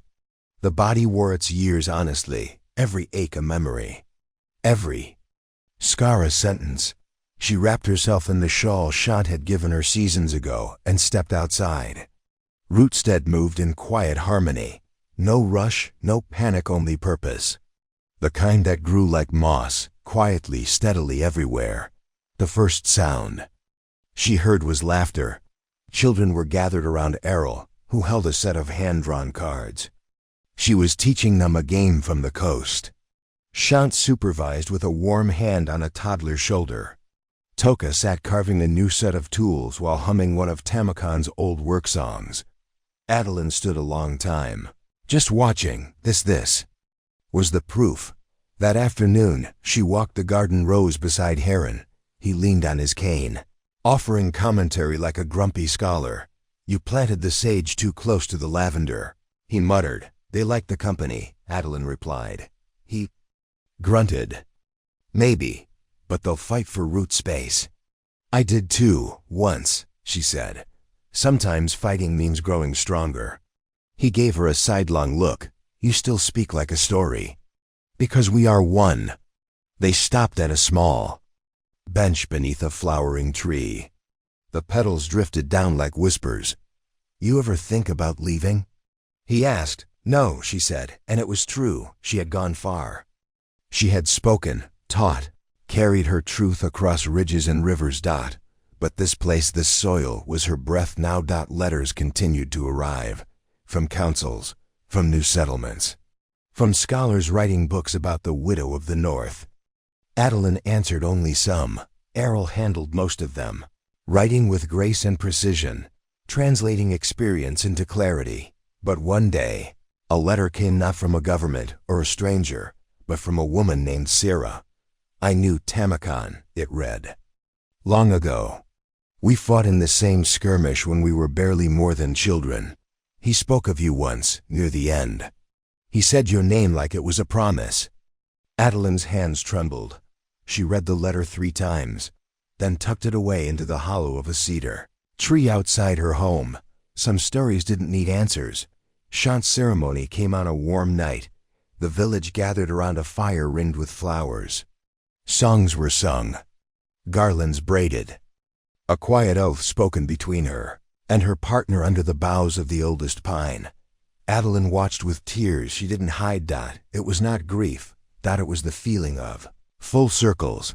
Maka gave a speech, full of gentle jokes and solemn promises. Errol read a poem written just for Shant. Even Heron offered a few crooked words about love and tending the same garden for more than one season. When it was Adeline's turn, she simply stepped forward and opened her arms. Shant ran into them, like she had when she was small, when the fire first brought them together. "I'll never stop loving you," Shant whispered. "I wouldn't let you," Adeline replied. Time passed. The way rivers pass through valleys, persistent, without pause. The winters grew shorter, the summers softer. The people of Rootstead continued to build, to teach, to welcome. A group from the eastern marshes came seeking help with crop rotation. Adeline taught them how to read the soil like a map. She no longer carried a blade. She carried seeds, and people listened, not because she demanded it, but because she had lived the weight of silence. One morning, while watching the sunrise with Toka, she felt a pain in her chest. Brief, sharp, but it passed. She said nothing, but that night, she left a small note on her table. "If I go, let it be soft. No fire, no stone. Just wind. Let my stories be told by the ones who made them true." Then she slept. And awoke. It was not yet her time, but she knew it approached. So she began giving things away. Her old shawl to Shant's daughter, her journals to Errol, her blade still polished to Makam, and to Toka she gave the pendant, the one Tamakan had worn, the one that had never left her neck until that morning. He said nothing, just held it like it held him back. One quiet afternoon, she stood before the longhouse. A stranger was there, young, eyes full of fear. "I heard you help people start again," she said. Adeline looked at her hands, still strong, still steady, always, she said. She took the girl's bag, pointed toward the gardens. "You start by digging," she said. "It helps the heart." That evening, she sat beneath the central pine. She listened to the wind, the way it carried laughter and song. And stories. She did not speak. She did not need to. They were already telling her story without her, exactly as it should be. The season turned again. Rain came soft, then hard, soaking the village roofs and curling the soil into steam. The scent of pine and damp earth thickened the air. Inside the longhouse, Adeline sat by the fire, her legs stretched, a warm blanket over her knees. She no longer rose at dawn. The mornings came to her. Children still knocked on her door, asking for stories or advice or the name of a bird they'd seen. She always answered, sometimes with words, sometimes with a knowing look. She had become a shape in the village. Not towering, not looming, just rooted. Some things didn't need to be loud to last. The new girl, Kessa, was adjusting. Her hands had grown stronger, her back straighter. She helped with morning chores and asked questions only when needed. Adeline liked her quiet. One afternoon, Kessa sat beside her by the central pine. I used to be afraid of silence, she said. Adeline chuckled. Most people still are. But here, it feels different, like silence doesn't mean alone. Adeline nodded. Here, it means space. Kessa tilted her head. Space for what? For everything that hasn't been spoken yet. Arel had started organizing the village's stories into a formal archive. She'd trained a few teenagers to help record oral histories. Each tale was dated, stamped, bound in leather and string. Alyn refused to have hers fully written. Some stories only breathe when they're spoken. She told Errol, write the roots, but leave the branches free. Still, she offered pieces. Memories like beads on a thread, the shape of Tamakan's voice, the echo of footsteps in snow. The cry of a child born in the dark. She gave them what mattered. Not the drama. The depth. Makab returned from his latest journey to distant villages with maps drawn by hand and seeds wrapped in cloth. He brought a letter too. From Sira. Another one. This time, she'd sent a drawing. A sketch of Tamakan as he might have looked young, sharp-eyed. Unsure. Alyn held it for a long time before setting it near the cedar hollow where the first letter rested. I'm not sure I want to remember him younger, she told Toka that night. Toka sat beside her, watching the fire. He didn't belong to the past, he said. He still doesn't. She looked at him. And for the first time, realized just how much of Tamakan had survived in Toka, not in face or voice, but in the quiet strength, the readiness to carry weight that wasn't his. She squeezed his hand. Winter whispered from the treetops. Heron had taken to sleeping more. Shant's daughter was now old enough to climb trees on her own, and Arel's stories were being requested by distant towns. Adeline watched all of it from her seat beneath the pine, not needing to intervene, just bearing witness. She taught a few younger children how to carve small totems, birds, leaves, wolves. Each one told a story. They buried them in the fields as a promise of spring. One morning, Nahia arrived. Slower now, walking with a staff polished by age, they sat by the river. The water ran steady, predictable. You've built something, Nahia said. Alyn smiled. We all did. But you held the center. Adeline didn't answer. Instead, she dipped her hand into the stream. Everything moves, she said. Even the center. News came from the capital. The magistrate who had once condemned her had died, the council now included. Farmers, healers, people with dirt under their nails. They asked Adeline for a final statement, something to mark the shift in governance. She sent back a piece of birch bark. On it only 4 words: grow slow, root deep. Her health declined gently, like dusk folding into night. No pain, just weariness. She asked for less, spoke more carefully, but her mind stayed sharp. One evening, she called Errol to her side. Promise me something, Adeline said. Anything. Keep telling the story, but don't make me perfect. Errol frowned. You weren't. Good, Adeline said. Then it's true. The village gathered at the turning of the year, not to mourn, to remember. A fire was lit, songs were sung, no one said goodbye, because Adeline was still there in the walls of the longhouse, in the carved benches, in the gardens and woven shawls. Kessa took up her seat beneath the pine, and when a new child asked, who was she? They answered not with a name, but with a story. She was the one who walked through fire and didn't just survive. She gave us this. And then they pointed, not to a grave, but to the village itself, alive, and growing. The year turned once more. Rootstead stood unchanged in its purpose, but ever shifting in shape. New hands built new shelters. New faces arrived with stories still tangled in pain, seeking something they couldn't yet name. The pine tree that had watched over Adeline's final years stood taller now, arms outstretched to sky and wind. Children played in its shade. Kessa sat often beneath it, a worn notebook open on her lap, listening. She had become the new listener, not a leader. Not yet, but something just as important, a vessel. Errol continued her work on the village's archive.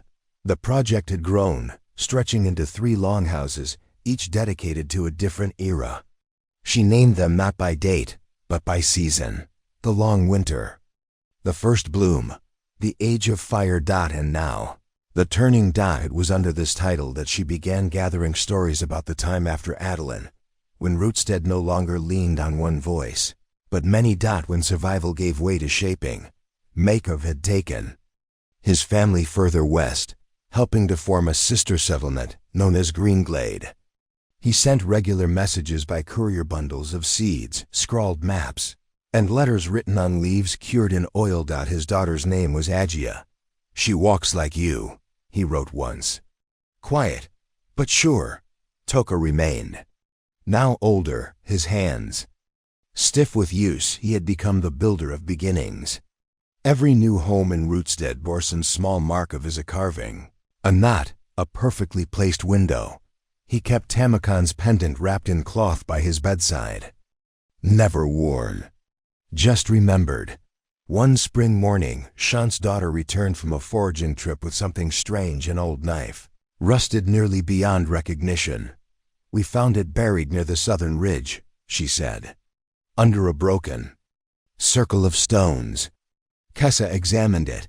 The hilt still held a faint pattern, waves, wings. It belonged to someone who never gave up. Kessa whispered. They placed it in the archive, not as a weapon, but as a symbol, a tool that once protected. Now, resting. Life continued with gentle rhythm. There were days of joy, new births, the harvest moon dance, the return of traders from distant coasts. There were days of sorrow, too. A fire that claimed one of the grain stores, a sickness that swept through late autumn, taking 2 elders in its wake, but grief no longer unmoored them. They knew how to hold it. How to let it sit beside them without taking everything. A new child arrived, carried on the back of a weary mother whose voice trembled with every word. I don't know where else to go, she said. Kessa met her at the edge of the village, offering water before questions. You've found it, she said simply. Later, that night by the fire, the woman asked, is it always this calm here? Kessa smiled. No, but it's always kind.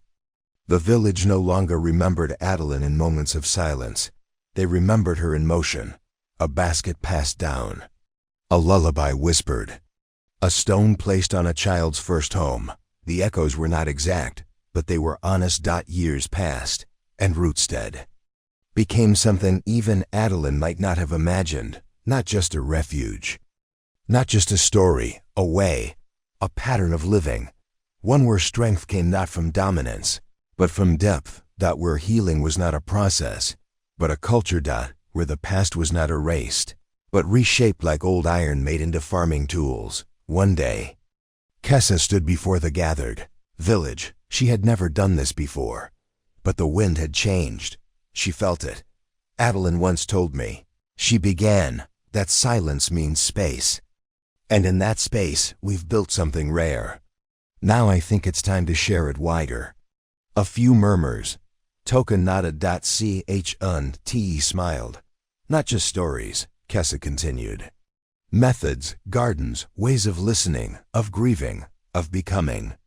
So, they planned. A group was formed. Not to govern, to teach. They called themselves the Circle of Ash and Seed, a name that held both endings and beginnings. The circle traveled to the old capital, to the riverside towns, to forgotten corners. They brought no banners. Just tools. Songs. A language built on patience. And slowly, other places began to echo, not imitate, but evolve. Each place still its own, but kinder, more rooted. More real. On the anniversary of Adeline's passing, the village did not weep.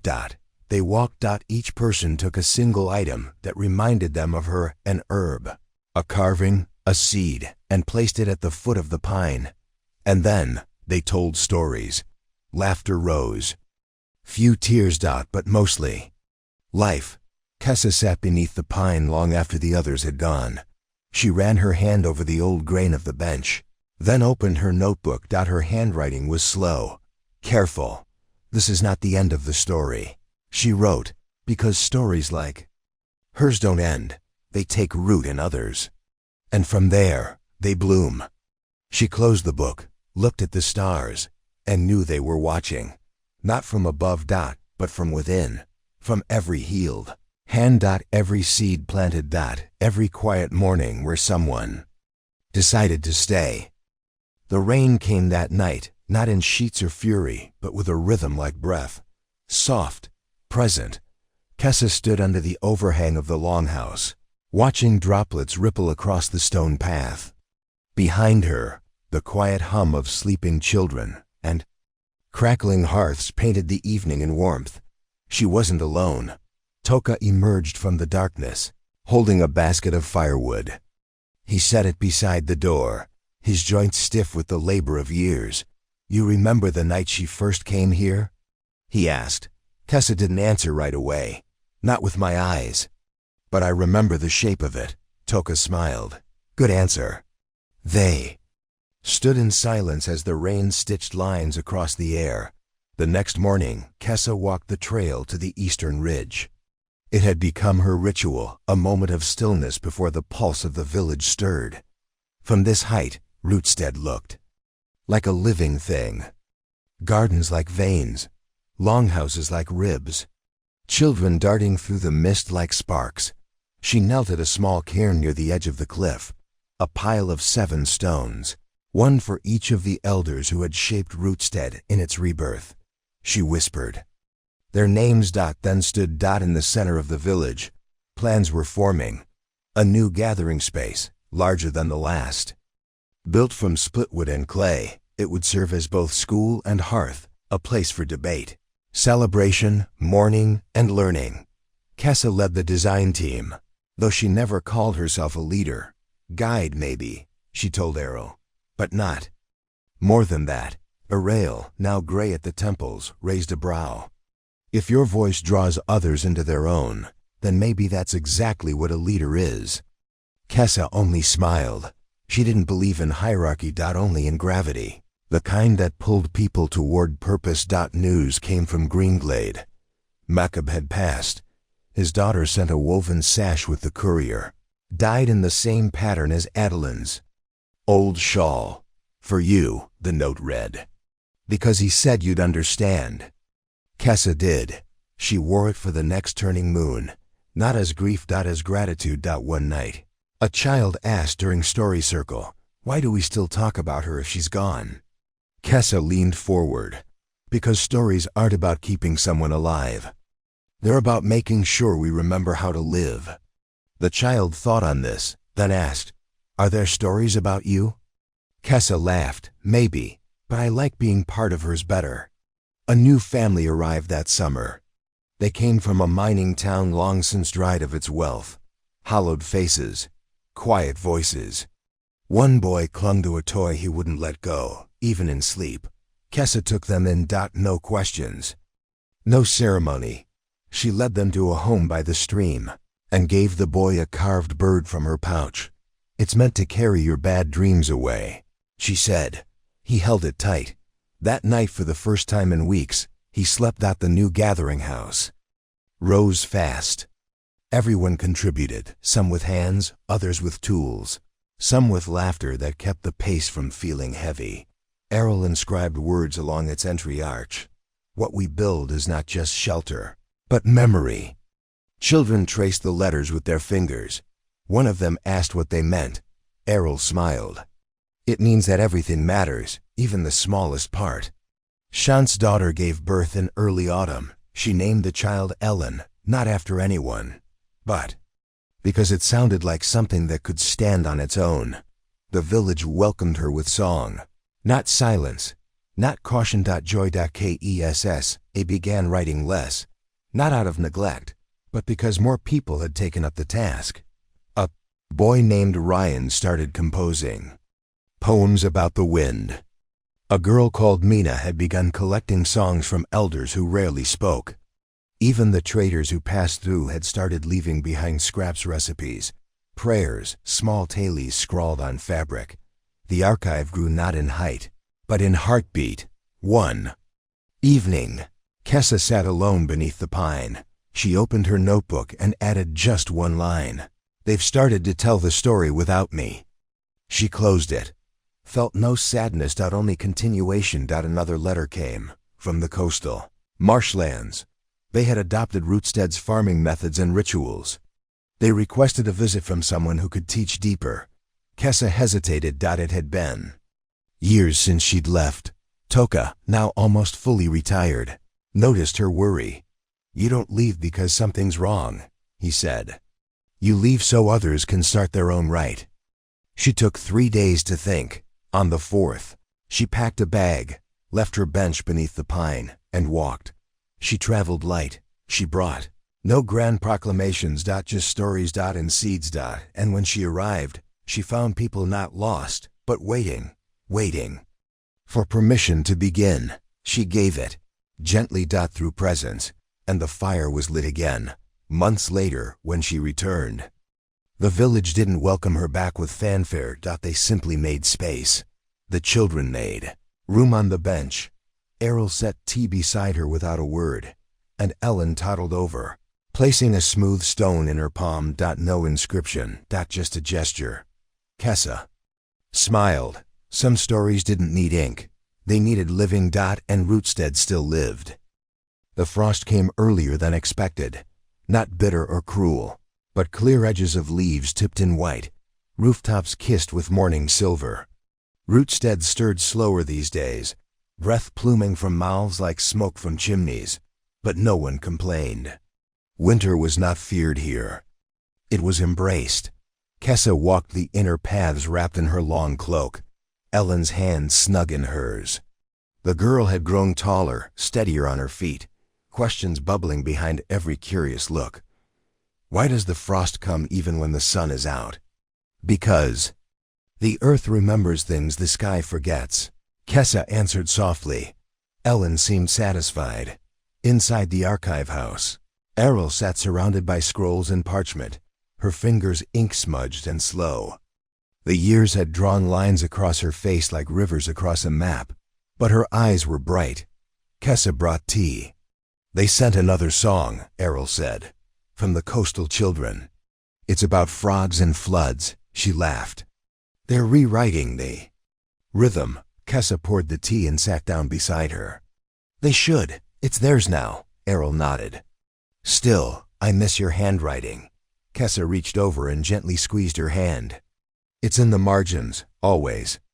Preparations for the frost walk began in earnest.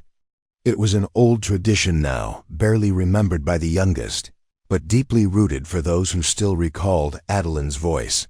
Each winter, the villagers would walk to the northern ridge, just before solstice, place 1 stone per household along the crest, and speak aloud one truth from the year. It was not about confession. It was about anchoring. This year, Toka insisted on attending, though his steps were faltering. Kessa offered her arm. Still trying to carry me?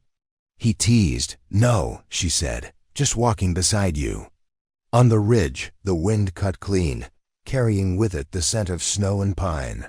One by one, the villagers spoke. I forgave someone who didn't ask. I learned how to fish. I stopped being afraid of sleep. I remembered my sister's name. Kessa held her stone a long time, then said, I left and came back, and both were right. She placed it among the others. Ellen, too young to understand everything, whispered, I found a bird's egg. The wind answered in kind. That night, the village gathered around the great hearth. Stories flowed like warm drink. Some were new. Some were shaped by age. And one was told, not by voice, but through a silent dance, a young girl tracing the life of a woman in steps and stillness. The village watched Dot and remembered Dot in the quiet days that followed. Kessa began tending to a new corner of the garden, a spot near the archive that had always seemed overlooked. She turned the soil with slow, deliberate care. Ellen joined her most days. What will grow here?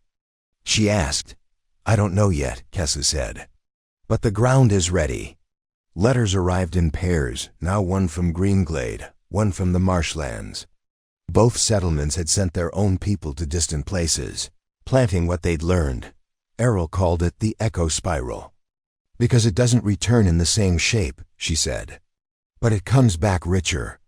Kessa began collecting these messages into a new section of the archive. She named it Branches. Each scroll was tied with a single dried leaf.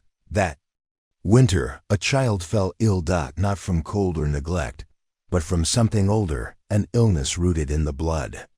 For days the village gathered, offering warmth, remedies, prayers. The child's name was Soren. He was only 5. Kessa sat beside his mother, who had barely spoken since the fever began. He's strong, Kessa said, but that might not be. Enough, the mother whispered. Kessa nodded. Then we hold him until it is. And so they did. Soren recovered. Barely. He would walk with a limp, but his laugh returned, like thunder cracking through a storm. Ellen gave him the bird carving Kessa had once passed to her. It helped me, she said. He clutched it like breath. Later, that month, as the first snows thickened, Kessa sat with Toka beneath the pine. I think it's time I stepped back, she said. Toka raised a brow. From what? From the center. He looked around them, at the children racing between trees, at the music drifting from the longhouse, at the stars just starting to pierce the sky. You were never at the center, he said. You just made space for it to grow. Kessa nodded. And in her heart, she felt something shift, not an end, an opening. That night, she wrote in her old notebook, Rootstead does not belong to a name. It belongs to a way, a rhythm. A quiet endurance passed from hand to hand until it becomes the shape of living. She closed the book, left it on the archive shelf, and walked outside. Snow fell. Steady. Soft. And beneath it, life waited, still warm, still ready. The cold lingered, stretching beyond its usual welcome, as if winter itself had stories left to whisper. But Rootstead was patient. Fires were kept low and steady. Blankets stitched from old shawls were passed from child to child. Even the silence between people seemed warmer, like the hush before a song. Kessa had taken to longer walks, circling the edges of the forest with a small journal in her pocket, and Ellen sometimes at her side. The child had grown into a curious companion, quick to spot broken branches, fresh tracks, the slant of shadow on moss. Is the forest changing, or am I just seeing it better? Ellen asked one morning. Kessa looked at her and smiled. Yes. Inside the archive, a new face had appeared. His name was Liren, young, eager. His hands never stopped moving, sorting scrolls, copying texts, mending broken bindings. He had come from a valley where floods had taken much of what people remembered. I want to help hold things, he said, even if they don't belong to me. Kessa handed him a stack of old entries and simply said, start here. And he did, quietly, devotedly. Soren, still limping, had begun singing. No one taught him the songs. came from somewhere deep and unseen. One night, at the fire circle, he stood and sang a wordless tune. It wrapped the village like a shawl, notes fluttering and grounding in turns. When he finished, no one clapped. They just sat in the soft stillness of having heard something true. Rootstead welcomed another family, this time from the east where drought had turned farmlands to dust. Their eldest son, Rayan, carried a grief too sharp for his age. He refused to speak for 3 weeks. Then one morning, Kessa handed him a shovel. "Help me clear the northern path." He took it, said nothing. By the end of the day, he'd spoken 5 words. "Should I bury the stones?" Kessa only nodded. And so he did. Each stone covered became a layer between him and whatever he had lost. A message arrived from Greenglade. Another sister settlement was forming farther south. They called it Hearthglen. Built in the Crook of 2 Rivers, it had already begun adapting Rootstead's ritual seasonal storytelling. Shared planting, the circles of holding. Kessa felt the quiet joy of watching something flourish without needing to touch it. One evening, Errol's breath grew shallow. No pain, just a slowing. She asked for her favorite blanket and to hear Soren's voice. He sang, she smiled, and passed like a leaf, falling onto still water. The village held a silence not of grief, but of reverence. Wrapped her in cloth dyed with earth pigments, placed her beneath the pine. And whispered, "Thank you." Nothing more. Nothing less. Kessa sat by the fire alone that night. She didn't cry, but she wrote. She was not the root, she was the soil. The archive was renamed. The House of Lion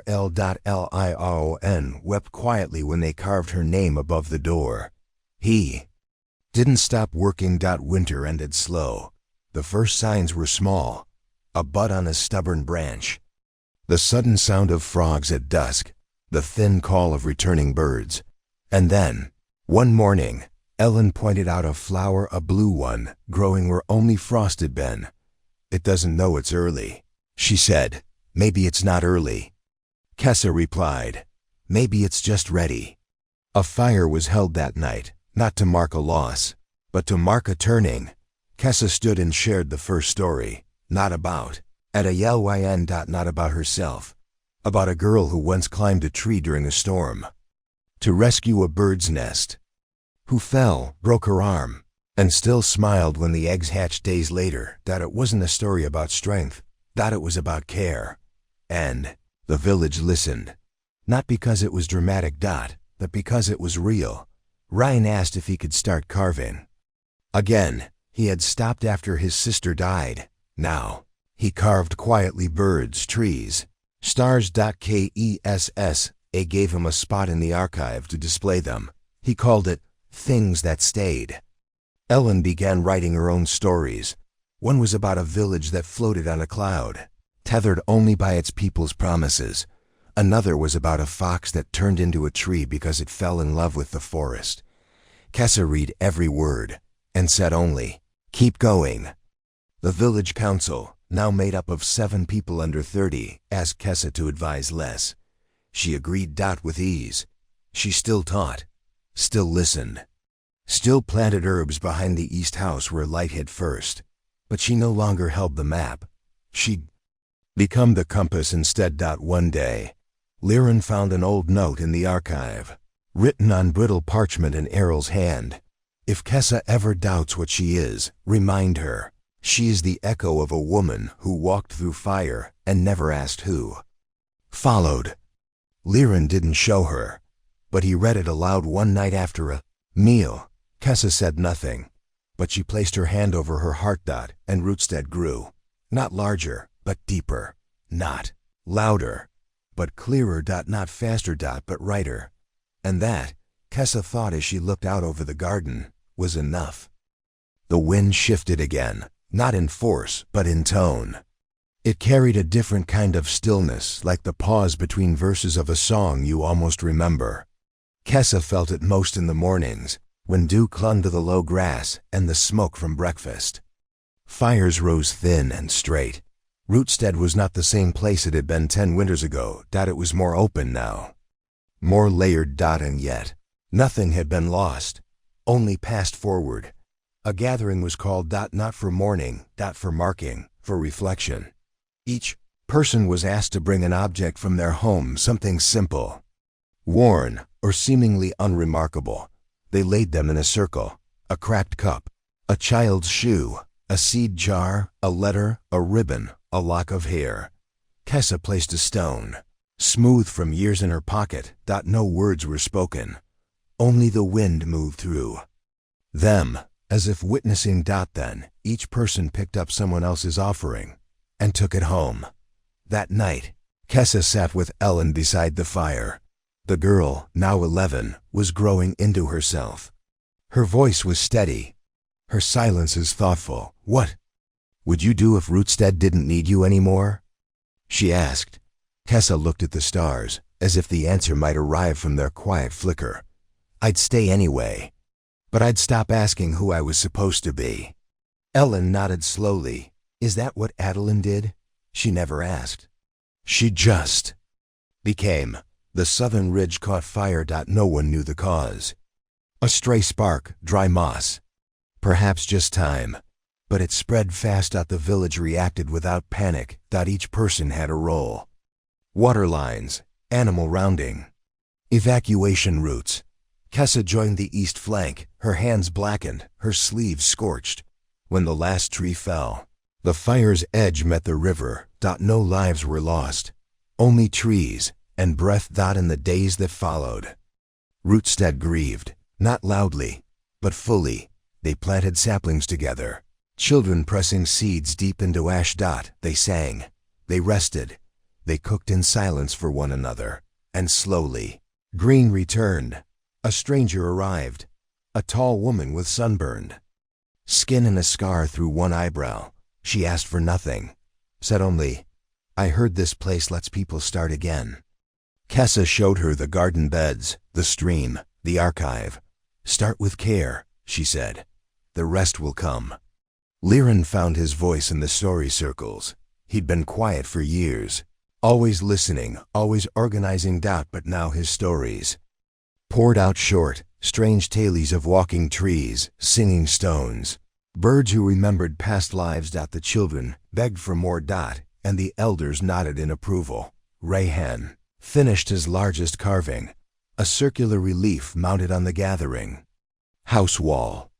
It depicted not people, but hands reaching, resting, planting, passing. He called it, "What We Carry." No plaque, no signature. Just presence. The traders from Hearthglen brought spices and ink. They spoke of deep south cities rediscovering land, rituals lost to dust, of children who learned math by planting rows, of libraries where silence wasn't required. And of old laws slowly cracking to make space for better ones. Kessa listened. Not with urgency.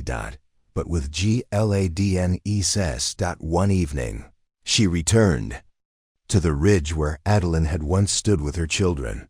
The path was grown over, the trees thicker, but the view was unchanged. She sat on a stone and wrote, "I am no longer writing about her.